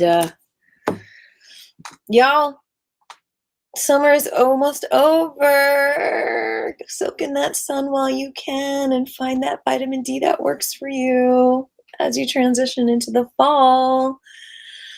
Because fall is when everyone really gets sick. because they're missing the vitamin D, which helps them have immunity to so many things. Because maybe it's because it helps us breathe.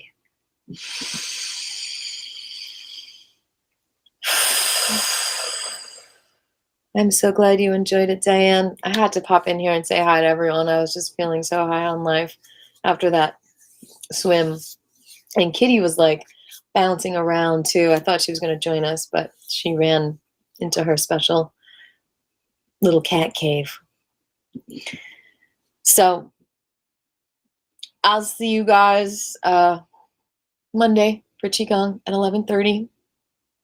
Unless I magically got 500 more subscribers or 490 more subscribers, and then I'll do a Sunday Night Live tomorrow. Love you. Mwah. Love you, Willie Nelson. Thank you for your brilliant book. We appreciate you. And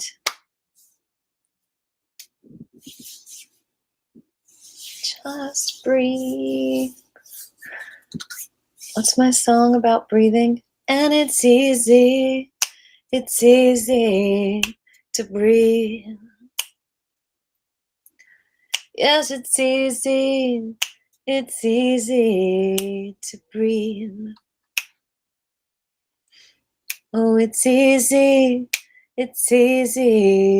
to breathe. And I need to breathe.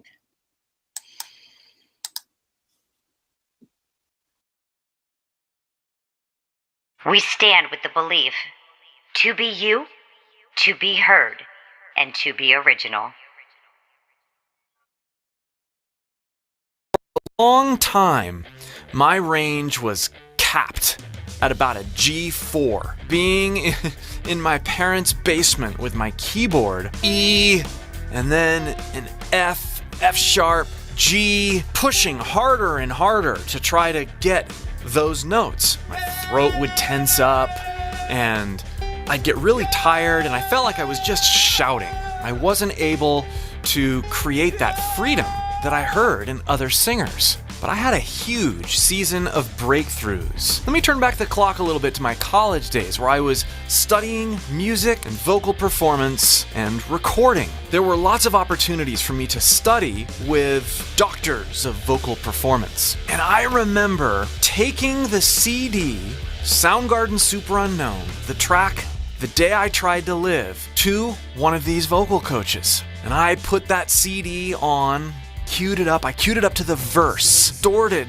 wonderful, powerful sound. He was hitting those C-sharp 5s and he was hitting them on I vowels as well.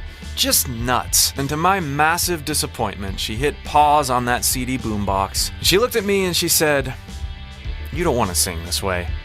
It's gonna ruin your voice. Plus, this singer has a higher voice than you do. You should work on singing and developing your range, your voice. Don't try to sing like this person. It's a losing battle." I was so incredibly disappointed.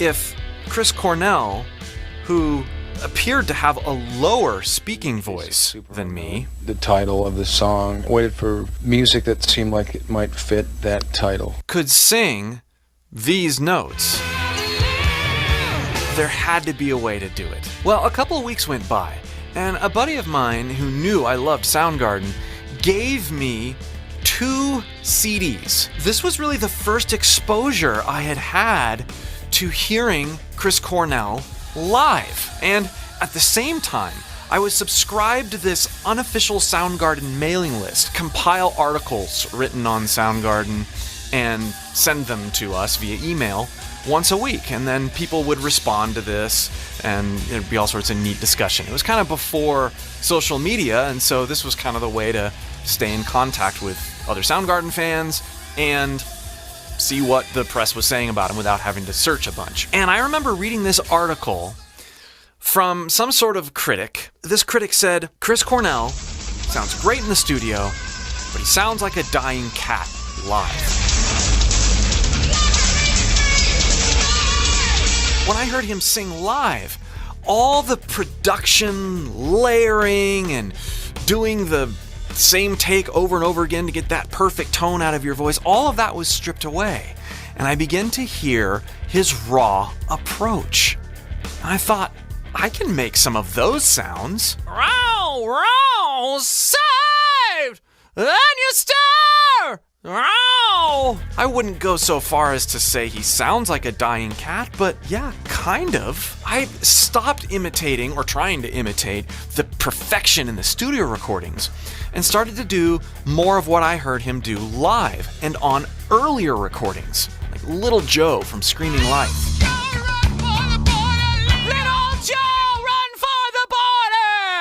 Incredibly raw and experimental things that Chris Cornell was doing with his voice. These sounds became my gateway sounds to understanding that expanding your range is less about hitting notes and working up towards notes, and it's much more about pursuing variance in timbre, character, and resonance. If I can make my voice more expressive through lots of different tonal possibilities, playing with the way my voice resonates all over the place in almost cartoony and voice actory ways, I can stumble upon notes I would have never been able to hit if I was just sitting there on the piano creating these brick walls for myself.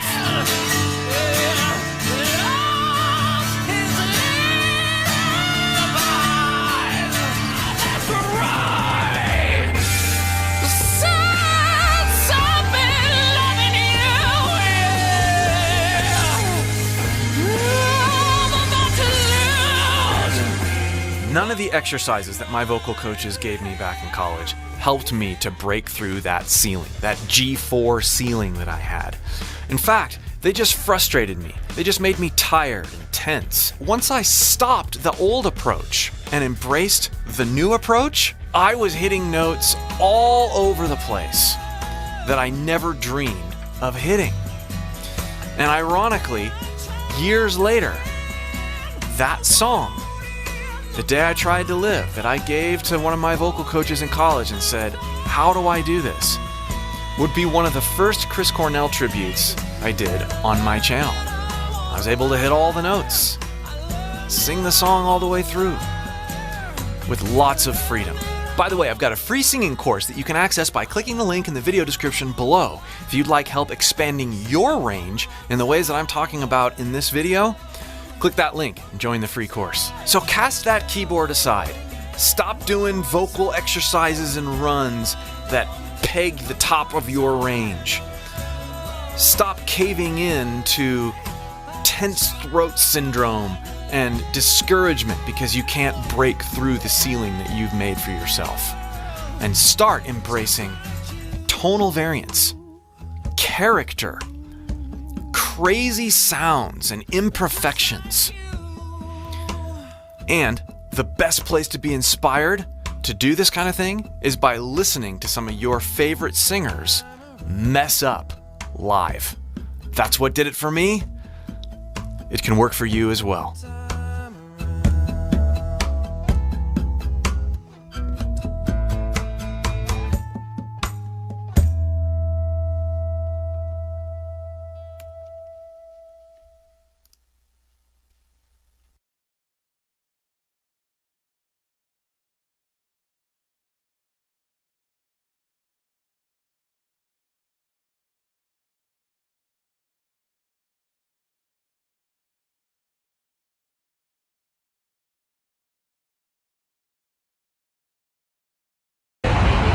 Alright.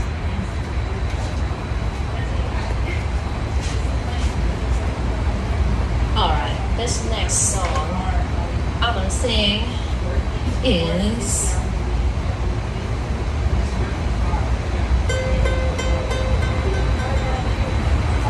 Return to Earth.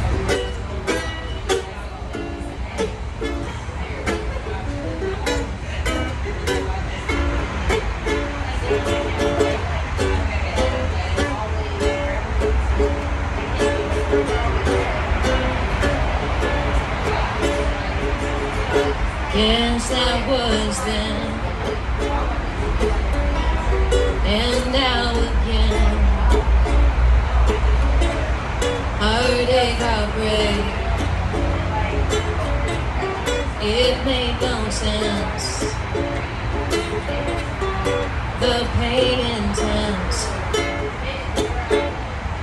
So let's take our time to align, oh, and make things right. Unite, ignite our truthful light, and return to earth. Return to earth. Birth our dreams together. Clean our streams together. Clean our streets together. Our hearts they beat together. So let's take our time to align, oh, and make right. Unite, ignite our truthful light, and return to earth. Return to earth. Return to earth. Return to earth. We all leap, we all breathe, we all play, we all love and we all go astray. We all share this big earth made of clay. We all see that big sky, night and day, and here I lay, oh I lay, here I lay, here I lay, here I lay, here I lay. There's so much that we have in common. We share this plight, as folks were called the common, and we unite. The joy of love is coming. Let love take flight. Peaceful solutions are coming. No need to fight, no need to fight. Just return to earth. Just return to earth. Return to earth. Return to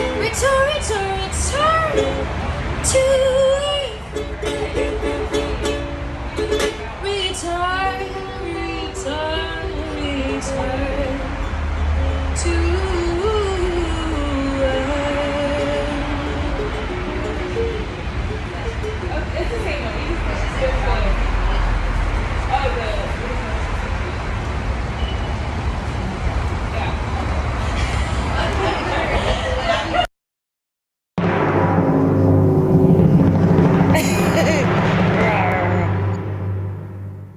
Rawr.